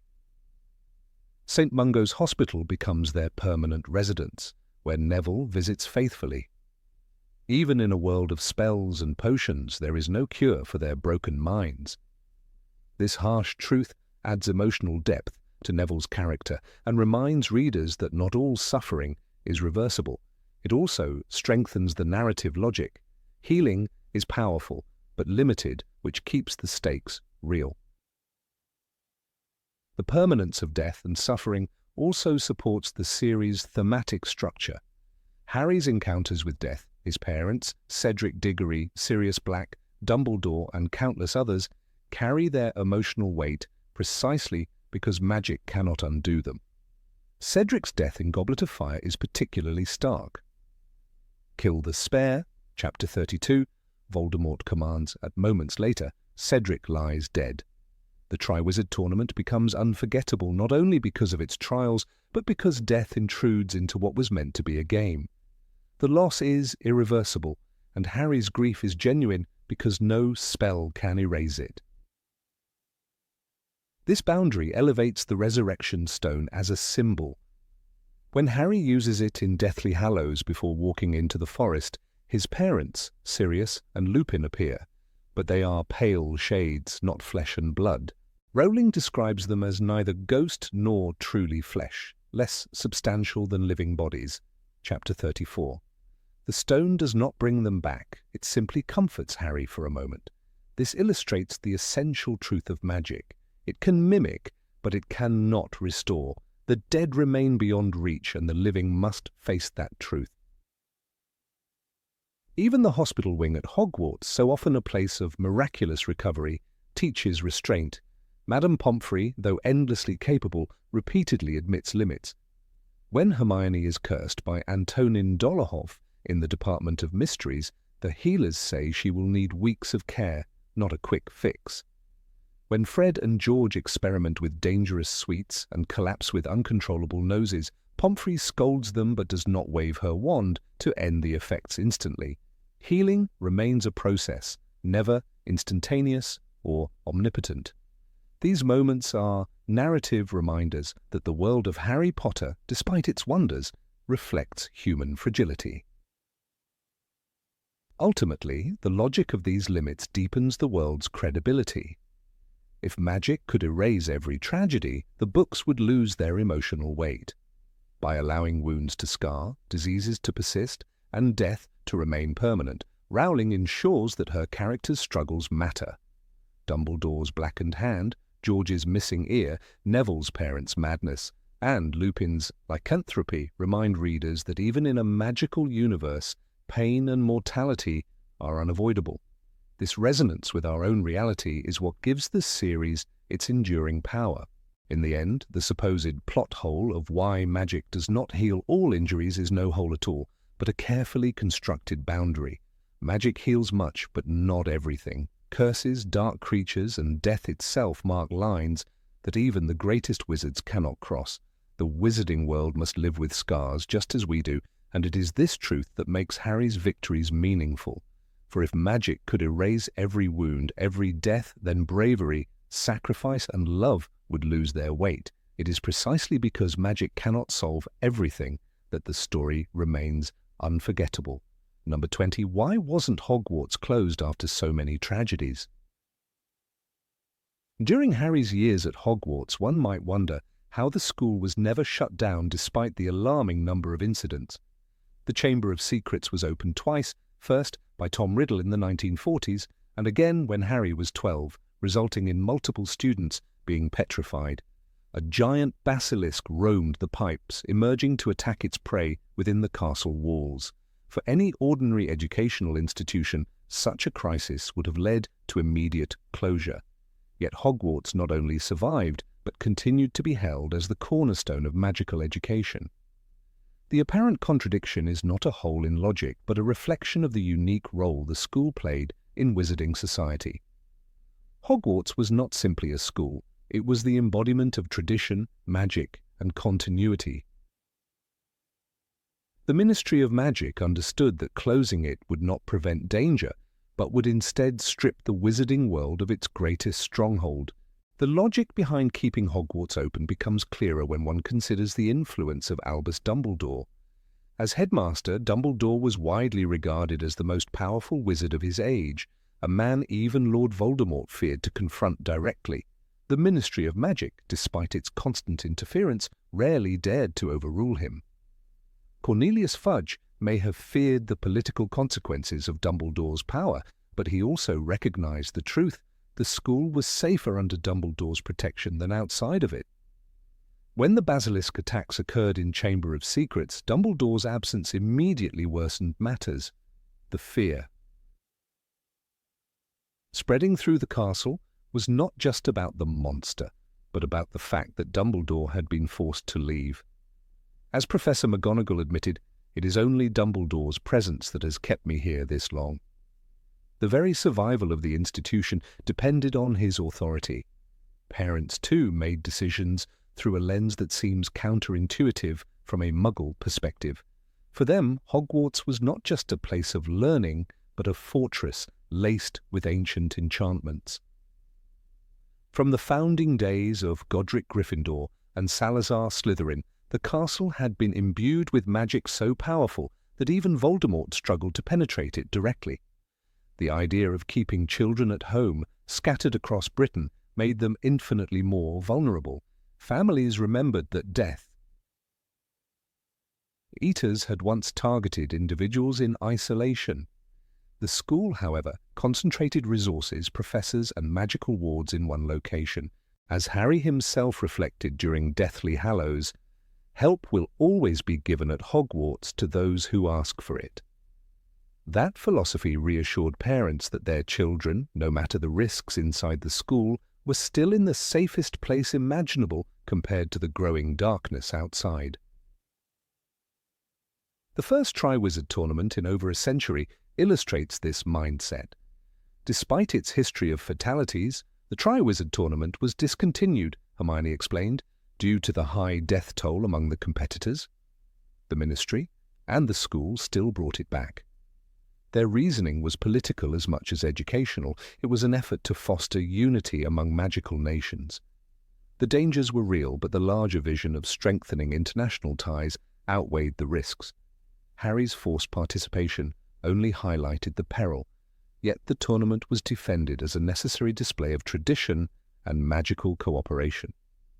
If the wizarding world could rationalize such a deadly event as a teaching opportunity, it is not surprising they tolerated Hogwarts' history of crises. Another important detail is that the wizarding community's tolerance for danger far exceeded that of Muggles. Wizards grew up with stories of duels, curses, and hexes. They understood that accidents and risks were part of their reality. What might appear as recklessness was in fact cultural acceptance of danger as inseparable from growth. As Hagrid once proudly said, "What's life without a few dragons?" That attitude ran deep, shaping how families perceived incidents at Hogwarts. The petrifications, the cursed defense against the dark arts teachers, even the appearance of dementors near the school grounds, these were terrifying, yes, but not beyond the bounds of what a magical upbringing prepared them to face.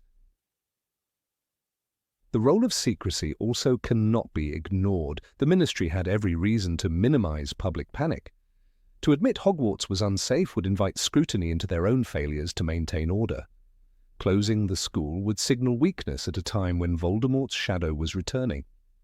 During Goblet of Fire, when Cedric Diggory was killed by Voldemort, the Ministry actively denied the truth of his return. They framed Cedric's death as an accident, a tragic but explainable mishap. By twisting the narrative, the authorities ensured Hogwarts remained open, protecting their own reputation. In the wizarding world, perception was often more important than reality, and Hogwarts was too symbolic an institution to let collapse under the weight of scandal. It is also worth recalling that Hogwarts was governed by the Board of Governors, a body influenced by politics, tradition, and power. Lucius Malfoy demonstrated this clearly when he used his position to suspend Dumbledore during the Basilisk attacks. Yet even then, the solution was not to close the school, but to temporarily remove its headmaster. The governors feared the loss of prestige more than the dangers themselves. As soon as Dumbledore was reinstated and the crisis resolved, the governors distanced themselves from their earlier decision, emphasizing that the continuity of Hogwarts outweighed all else. This illustrates that political maneuvering, not student safety, guided the fate of the school. Hogwarts also functioned as a testing ground for young wizards. Though unintended, the challenges students faced forged resilience. Harry, Ron, and Hermione's encounters with trolls, werewolves, Death Eaters, and even the Ministry's corruption shaped them into leaders. The school's environment, while perilous, gave rise to heroes who later played central roles in Voldemort's defeat. From this perspective, danger was a crucible rather than a flaw. Dumbledore himself hinted at this when he told Harry, in Order of the Phoenix, "We must all face the choice between what is right and what is easy." Hogwarts never promised safety, it promised preparation for a world where safety was never guaranteed. The tragic deaths at Hogwarts, though deeply painful, were treated as sacrifices within a broader war. Cedric Diggory's death during the Triwizard Tournament was devastating, but it also served as a harbinger of Voldemort's return. The school continued because to close it would mean conceding victory to fear. Even in Half-Blood Prince, when Dumbledore was killed on school grounds, the governors chose to keep Hogwarts open the following year until Voldemort seized direct control. Only when the school was overtaken by Death Eaters did it become truly unsafe, yet even then, students like Neville Longbottom turned it into the heart of resistance. The castle itself was too important to abandon. An equally important factor was the resilience of Hogwarts staff. Professors such as McGonagall, Snape, and Sprout displayed courage in defending the castle repeatedly. Their combined magical skill offered protections few other places could match. For parents weighing the risks, the idea of their children under the direct care of such figures outweighed the option of leaving them exposed at home. McGonagall, in particular, symbolized stability. During the final battle, she led the defense with unwavering authority, proving once more that the school was not simply an institution of learning, but a bulwark against tyranny. The Hogwarts ghosts, enchanted portraits, and house elves added layers of vigilance that no Muggle school could replicate. The ghosts acted as eyes and ears in every corridor, while the portraits travelled between frames to deliver warnings. Even the house elves, often overlooked, played a role in defending the school. During the Battle of Hogwarts, Kreacher led the charge of elves into combat, showing that the castle itself was alive with protective forces. These elements were part of why the magical community trusted the school's walls. Danger existed, but so did extraordinary defences. The interwoven destinies of Hogwarts and Voldemort's story also explain the school's permanence. Every significant confrontation between Harry and Voldemort eventually returned to the castle. From the Philosopher's Stone hidden in its chambers to the final duel in the Great Hall, Hogwarts was the stage where the fate of the wizarding world was decided. Closing it would have denied the community its symbolic battlefield. The school endured because it represented hope. As long as Hogwarts stood, wizards and witches believed they had not lost. In many ways, Hogwarts' survival was also about faith in tradition. Generations of families had sent their children there, often along the same paths their ancestors walked. To abandon the castle would have meant severing that continuity, a prospect unthinkable to those steeped in magical heritage. Even the Sorting Hat embodied this permanence. When danger threatened, it did not tell students to flee, it called upon them to stand and fight. The Hat's legacy, passed down from the founders, tied students to the school in a bond that transcended rational fear. Ultimately, Hogwarts was not kept open because it was free of peril, but because it was the heart of the wizarding world. Each incident, from the Basilisk to the Triwizard Tournament, from Cedric's death to Dumbledore's fall, only reinforced its role as the place where destiny unfolded. Wizards and witches did not close Hogwarts because to do so would mean closing the future itself.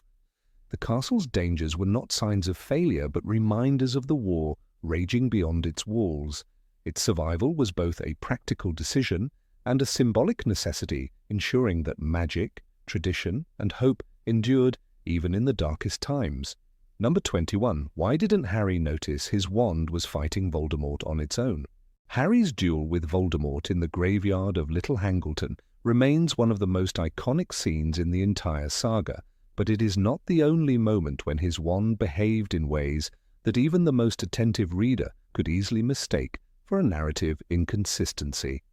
Later, during the desperate escape from Privet Drive in Harry Potter and the Deathly Hallows, Harry's holly wand performed a feat so extraordinary that he himself did not understand what had happened. His spell, seemingly simple, overpowered Voldemort's most lethal magic and destroyed the borrowed wand of Lucius Malfoy. By all logical reasoning, Harry should have died, yet the opposite occurred. Many fans cried out that this was a glaring plot hole, but closer reflection shows that the answer was hidden in the mysterious bond between wizard and wand, a connection Harry never fully grasped. Wands in Rowling's world are not lifeless sticks of wood. Garrick Ollivander, the great wand-maker, repeats again and again that a wand chooses the wizard, not the other way around.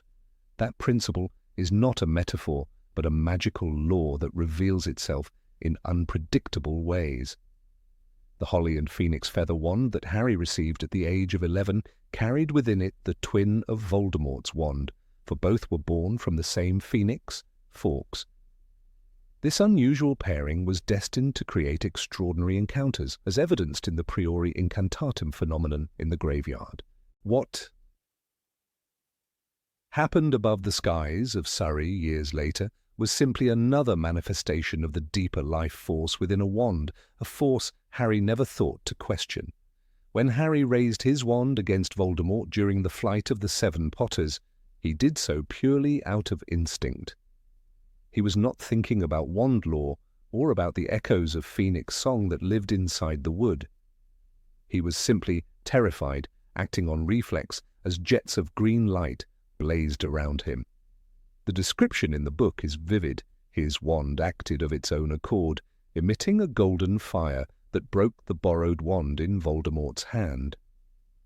To Harry, this seemed like a bizarre miracle, something he did not analyze in the heat of the moment.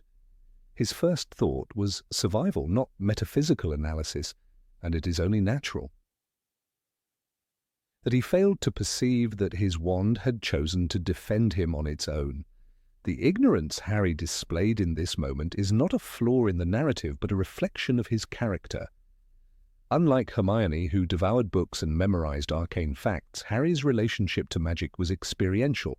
He learned by doing, stumbling forward and relying on courage rather than theory. The subtle distinctions of wand lore were never part of his education at Hogwarts, for even Professor Flitwick or Professor McGonagall did not teach the mysteries of cause and allegiances. Harry's failure to realize that his wand had intervened for him is therefore perfectly reasonable. He simply did not have the intellectual framework to recognize the extraordinary event for what it was. This fact is made even clearer when one recalls Dumbledore's explanation in the ethereal King's Cross scene. Dumbledore himself admitted that the wand's behavior had surprised him. He revealed that Harry's wand had imbibed some of Voldemort's own power on that night in the graveyard, and thus when Voldemort attempted to kill Harry again, the wand unleashed a defensive force that was uniquely attuned to resisting him. If Dumbledore, the greatest magical theorist of the age, confessed astonishment, how could a 17-year-old boy be expected to unravel the truth on his own? Harry's confusion, then, is not only logical, but essential to showing how little he still understood about the magical world even at the brink of his final battle. The narrative function of this ignorance is equally important. Rowling builds tension by allowing Harry to remain in the dark until the last possible moment. The readers, swept along by his perspective, share his bewilderment and feel the same chill of mystery. If Harry had immediately grasped that his wand had become a living guardian infused with Voldemort's own essence, much of the suspense of the story would have collapsed. Instead, we are left to wonder, alongside Harry, what strange fate protected him until Dumbledore's words provide the missing clarity. This delay in understanding is not clumsy writing, but deliberate storytelling that sustains intrigue. It is worth remembering that Harry had often treated his wand as a mere extension of his hand rather than a conscious partner. He used it to summon brooms, to disarm enemies, to cast protective charms, but he never paused to reflect on the idea that the wand itself might have will or loyalty. That is why Ollivander's words in The Philosopher's Stone seemed so cryptic to him. "The wand chooses the wizard, Mr. Potter." Harry laughed at the notion then, assuming it was little more than eccentric salesmanship. Only after years of hardship did the truth of those words strike him, and by then the revelation came with deadly stakes. There is also a psychological dimension to Harry's blindness. He grew up in a world that denied magic altogether. The Dursleys hammered into him the belief that unusual events were freakish accidents. As a result, Harry often attributed extraordinary happenings to coincidence rather than deeper design. When his wand shattered Voldemort's borrowed wand, he was too conditioned by a lifetime of minimizing miracles to suspect that the instrument itself carried agency. His amazement was the natural reaction of a boy still adjusting to the endless surprises of the wizarding world. From a logical standpoint, the event underscores a fundamental principle. Wands are repositories of accumulated magical experience. Just as memories shape human beings, so too do battles and spells shape wands. Harry's wand had already endured the Priori Incantatem confrontation, channeling the shades of Voldemort's victims. That memory did not vanish. It lingered in the Phoenix feather core. When Voldemort attacked again, the wand responded not as a blank tool, but as a seasoned veteran, recalling its prior resistance and amplifying its defense. Harry's inability to comprehend this dynamic is no different from a soldier failing to realize that his weapon has adapted to his grip after years of combat. Consider also the way Rowling foreshadows this truth through Ollivander's cryptic remarks in The Goblet of Fire. When Harry visited him before the Triwizard Tournament, Ollivander warned him about the peculiar bond between his wand and Voldemort's. Ollivander said, "They will not work properly against each other." Yet Harry dismissed the warning as something abstract, only to discover its terrifying reality in the graveyard. This shows again that Harry rarely connected theoretical warnings with practical events until the consequences were undeniable. Therefore, his later confusion in Deathly Hallows is entirely consistent with his history. Another dimension lies in Rowling's use of thematic contrast. Voldemort viewed wands purely as tools, objects to be seized, stolen, or mastered through brute force. Harry, by contrast, saw his wand as an extension of himself, but without questioning its autonomy. The moment when the wand protected him is symbolic of the difference between the two. Voldemort underestimated the loyalty of magical objects, while Harry underestimated their independence. Only by combining both perspectives could one truly understand wand lore. Harry's bewilderment highlights that he had not yet reached that synthesis. Fans who accuse this moment of being a plot hole overlook how carefully Rowling prepared the ground. Every explanation is embedded in the text. The twin cores, the priori incantatem, Ollivander's lectures, Dumbledore's astonishment. When assembled, the pieces form a coherent picture that resolves the apparent inconsistency. What seemed to be an arbitrary deus ex machina is, in truth, the culmination of years of hints about the mysterious agency of wands. Harry's ignorance is not authorial neglect, but a narrative mirror for the reader's own uncertainty. Furthermore, Harry's failure to notice the wand's independent action mirrors a universal human trait, the tendency to overlook the deeper forces that aid us. Just as people attribute survival in crises to luck rather than hidden resilience, Harry attributed his victory to chance. The story resonates because readers recognize themselves in his bewilderment. We too fail to see the invisible loyalties that shape our lives, only realizing them in hindsight. In that sense, Harry's ignorance is not only logical, but profoundly human. Finally, the moment demonstrates one of Rowling's recurring messages. Magic retains mysteries even for those who live within it. Wizards, like Muggles, do not possess complete knowledge. Dumbledore's admission of surprise, Ollivander's cryptic fascination, Harry's astonishment. These remind us that the wizarding world is vast, and its secrets are beyond the grasp of any single person. What looked like a plot hole is instead a thematic reinforcement, that even the heroes of the story remain learners in the face of wonder. Harry's wand fought for him because it had learned loyalty through suffering, and he did not notice because the deepest truths often reveal themselves only after the danger has passed. Number 22. Why was Hagrid allowed to teach without finishing school? Under the shadow of the Forbidden Forest, there was a man who never truly finished his schooling, yet became one of the most memorable teachers at Hogwarts. Rubeus Hagrid's appointment as Professor of Care of Magical Creatures might seem at first glance like one of the great inconsistencies of the series. After all, he was expelled in his third year, his wand snapped, and his magical education incomplete. And yet in Harry Potter and the Prisoner of Azkaban, Harry, Ron and Hermione walk into their first Care of Magical Creatures class and discover that Hagrid is their teacher. The question arises naturally, how could someone without formal qualifications possibly be trusted to instruct Hogwarts students?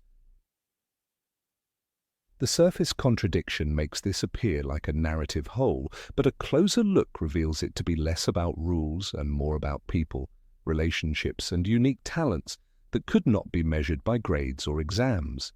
Albus Dumbledore, the headmaster who valued character above bureaucracy, was central to Hagrid's story. He had witnessed firsthand how Tom Riddle framed the young half-giant, how the Chamber of Secrets incident unjustly ruined Hagrid's life. Dumbledore never forgot the boy who stood in tears as his wand was broken and his education cut short. Instead of discarding him, Dumbledore gave him a new role, Keeper of Keys and Grounds.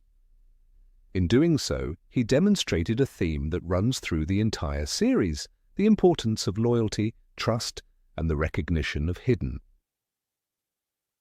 value. By appointing Hagrid to the post of professor years later, Dumbledore was not acting blindly, but consciously rewriting a narrative of injustice. He offered Hagrid not merely a job, but dignity, responsibility, and a chance to prove himself in the eyes of the very institution that had once condemned him. Hagrid's qualifications did not lie in parchment or formal certification, but in his singular bond with magical creatures.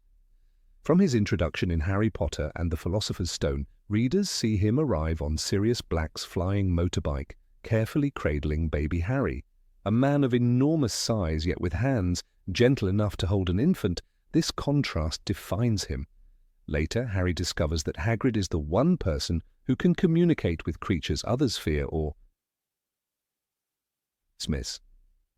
He raises a dragon named Norbert in his wooden hut, speaks lovingly about the ruddy great giant spiders in the forest, and sees beauty in beasts that most wizards would flee from. As he himself said in Prisoner of Azkaban, "Ye can't expect to be safe with anything worth learning about." That philosophy captured both the danger and the wonder of his subject, and it gave his classes a vibrancy that could not be replicated by dry lectures. There is also the matter of Hogwarts itself as an institution. Unlike Muggle schools, Hogwarts was never shown to operate under the same rigid bureaucracies. There is no visible ministry-approved board of education, no formal inspection system for professors. Professors are appointed by the headmaster, who is trusted to exercise discretion. This is why Sybil Trelawney, whose divination classes were often vague and comical, could be employed. It is why Severus Snape, notorious for bullying his students, remained in position for years. Dumbledore's authority, while occasionally questioned, was nearly absolute in such matters. Thus, if Dumbledore deemed Hagrid suitable, then Hagrid was suitable. What seems a plot hole is better understood as a reflection of Hogwarts' reliance on the headmaster's judgment rather than a rigid system of qualifications. The story of Buckbeak the Hippogriff illustrates Hagrid's worthiness as a teacher better than any theoretical exam could. In his first class, Hagrid introduces the students to a dangerous but majestic creature. His instructions are firm, precise, and rooted in his intimate knowledge of the animal. He emphasizes respect, caution, and humility, reminding them that these are not pets, but powerful beings deserving reverence. When Harry successfully rides Buckbeak, the class witnesses a lesson no textbook could ever provide, the wonder of connecting with another species through courage and trust. That moment justifies Hagrid's teaching more than any diploma. He gives students not only knowledge but an experience that awakens awe, an understanding that magical creatures are not just subjects to be controlled, but beings to be respected. It is also worth remembering that Hagrid was never alone in his role. Behind him stood Dumbledore, who understood Hagrid's limitations and ensured that his position was supported. For example, when the incident with Buckbeak and Draco Malfoy escalated, Dumbledore worked tirelessly to defend both Hagrid and the Hippogriff. This support shows that Dumbledore was not blindly trusting Hagrid, but carefully managing the risks while allowing Hagrid to thrive. By giving him the title of Professor, Dumbledore recognized his strengths while shielding him from the political pressures that would otherwise have excluded him. Another important detail lies in the very nature of care of magical creatures.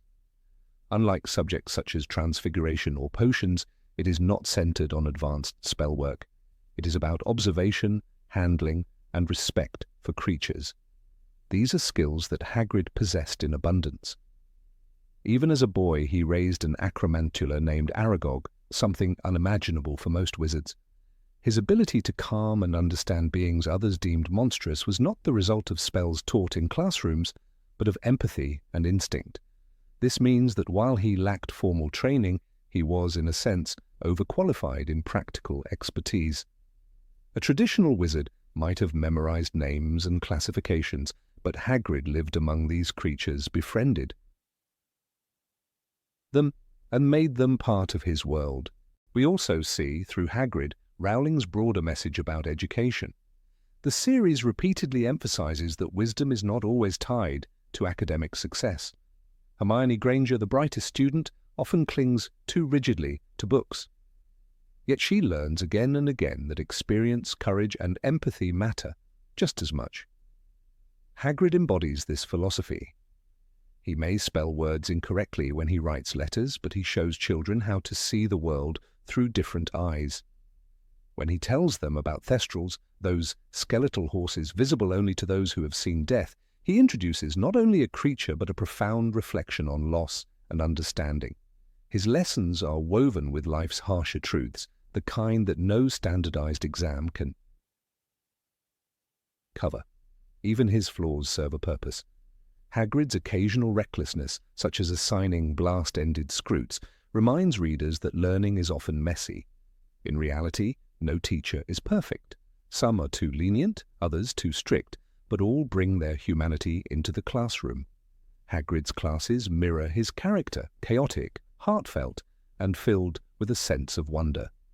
And in the end, his students gain more than knowledge, they gain perspective.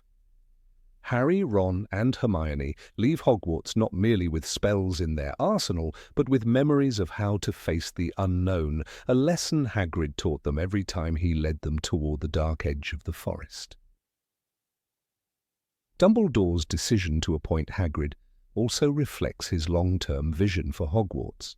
By placing someone who had been unjustly cast out into a position of authority, he sent a silent message about redemption. Hogwarts was not just a place for the privileged, the talented, or the pure-blooded. It was a place where even those who stumbled could rise again. Just as Dumbledore gave Harry repeated chances to choose the right path, he gave Hagrid the chance to turn personal tragedy into purpose. The message resonated: no one is defined solely by their failures. It is telling that students did not reject Hagrid as their professor. Even Draco Malfoy's taunts could not undo Harry and Hermione's faith in him. They saw his sincerity, his care, and his courage. Over time, they learned more from his worldview than from many other teachers. When Harry reflects on the people who shaped him, Hagrid stands alongside Dumbledore, Sirius, and Lupin. He was not just a caretaker of animals, but a caretaker of hearts, instilling loyalty, bravery, and compassion in those who listened. From a narrative perspective, Rowling also used Hagrid's teaching role to deepen the texture of the story. His lessons gave her opportunities to introduce new magical creatures that became central to later events. Thestrals that pulled the carriages in Order of the Phoenix, or the acromantulas that offered both peril and guidance in the Chamber of Secrets. Without Hagrid in this role, the series would lose one of its most vivid sources of wonder. Thus, what seems like a plot hole becomes a narrative necessity, one explained by logic, but also justified by storytelling. Hagrid's path, from expelled student to professor, is therefore not a contradiction, but a deliberate reversal of injustice.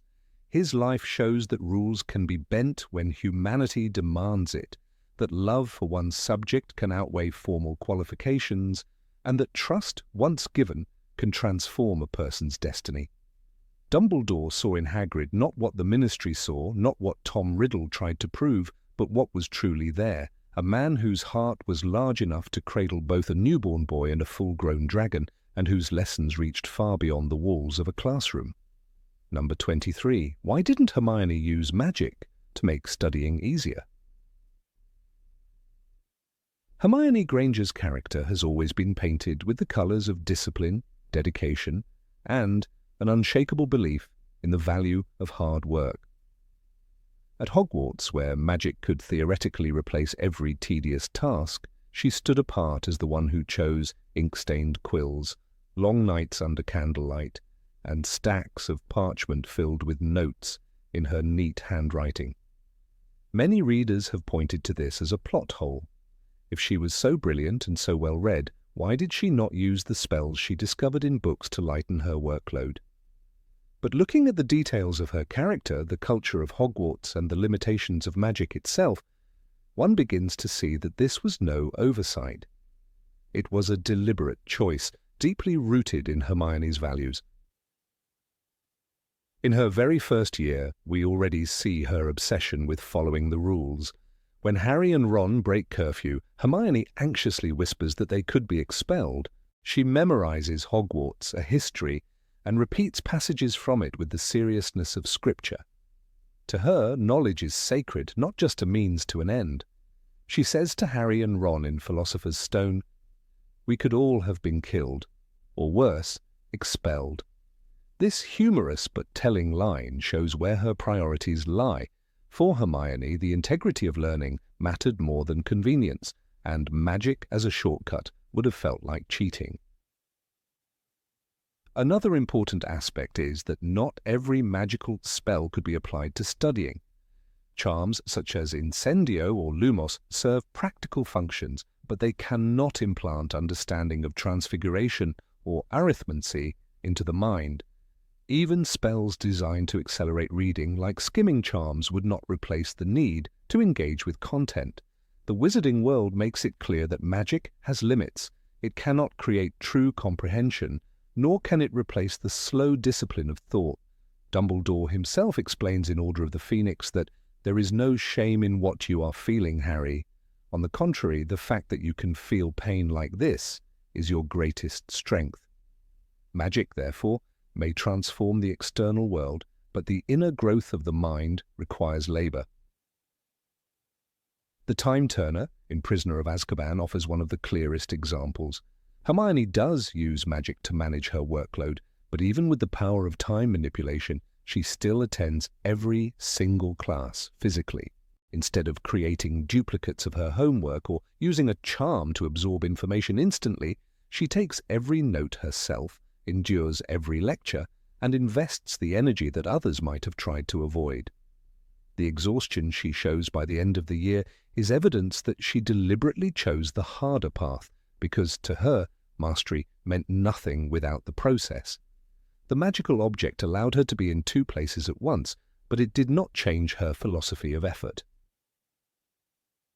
The contrast with other students highlights this even further. Ron Weasley frequently tries to cut corners. In Chamber of Secrets, he attempts to curse his essay quill so it will write automatically, only to be caught by Professor McGonagall. Fred and George Weasley sell products that help students fake their way out of exams.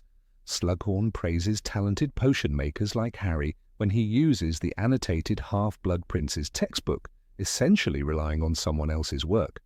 Hermione disapproves of all of these examples. Her disapproval is not simply stubbornness, it is her philosophy of learning. She wants knowledge to be genuine. She wants every answer on her parchment to be the product of her own hand. We also see this philosophy when she explains her views on divination. To Hermione, the subject lacks rigor, and she eventually quits the class in Prisoner of Azkaban after an argument with Professor Trelawney. She says bluntly, "I can't stand another minute in that room. You pretend to predict the future, and you can't even be sure what day of the week it is." This moment demonstrates that Hermione does not respect knowledge that comes too easily. Knowledge without grounding, knowledge that lacks the weight of effort. A quick, magical shortcut to information would have felt to her like divination, hollow and superficial. Another angle lies in the ethics of magic itself. Throughout the series, we see warnings against the misuse of spells. Love potions, for instance, are condemned as unethical because they remove free will. Memory charms can be dangerous, as shown with Gilderoy Lockhart's disastrous attempt in Chamber of Secrets. If Hermione had sought spells to memorize whole books instantly, she would likely have seen it as tampering with her mind in a way that was unsafe, perhaps even morally wrong. She had too much respect for the boundaries of magic to risk damaging her intelligence for the sake of speed. Furthermore, Hermione's background plays a role. As a Muggle-born, she grew up in a world where achievement was measured by work, study, and persistence. Her parents were dentists, professionals who relied on years of education, not magical shortcuts. When Hermione enters Hogwarts, she brings this ethic with her. To impress professors, to prove her worth in a society that often looked down on Muggle-borns, she knew that she could never afford to be accused of cheating. Her very identity depended on showing that she was as capable, if not more capable, than her pure-blood peers. We can see this theme in Order of the Phoenix, when Hermione takes the lead in creating Dumbledore's army. She teaches her peers complex defensive spells, not by casting them on their behalf, but by ensuring they practice, fail, and try again. She watches Neville Longbottom grow from a nervous boy to a competent fighter, but that growth comes through sweat, not through magical shortcuts.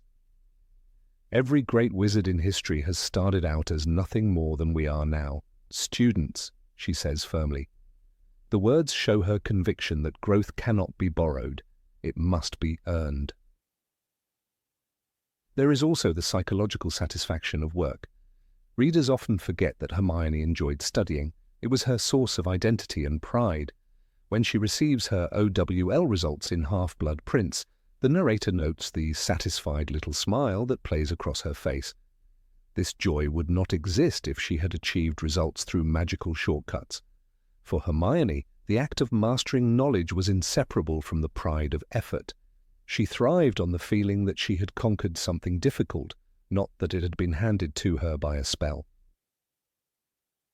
Even the magical world itself subtly enforces this. At Hogwarts, essays are handwritten, examinations are taken under strict watch, and teachers punish any attempt to use magic for dishonesty. The culture of the school demands that students prove their abilities the hard way. When Harry tries to smuggle in the prince's potion notes, Hermione scolds him, reminding him that relying on shortcuts is dangerous. Hogwarts, for all its enchantments, remains a place where learning is grounded in discipline. Hermione simply embodied this rule more than anyone else.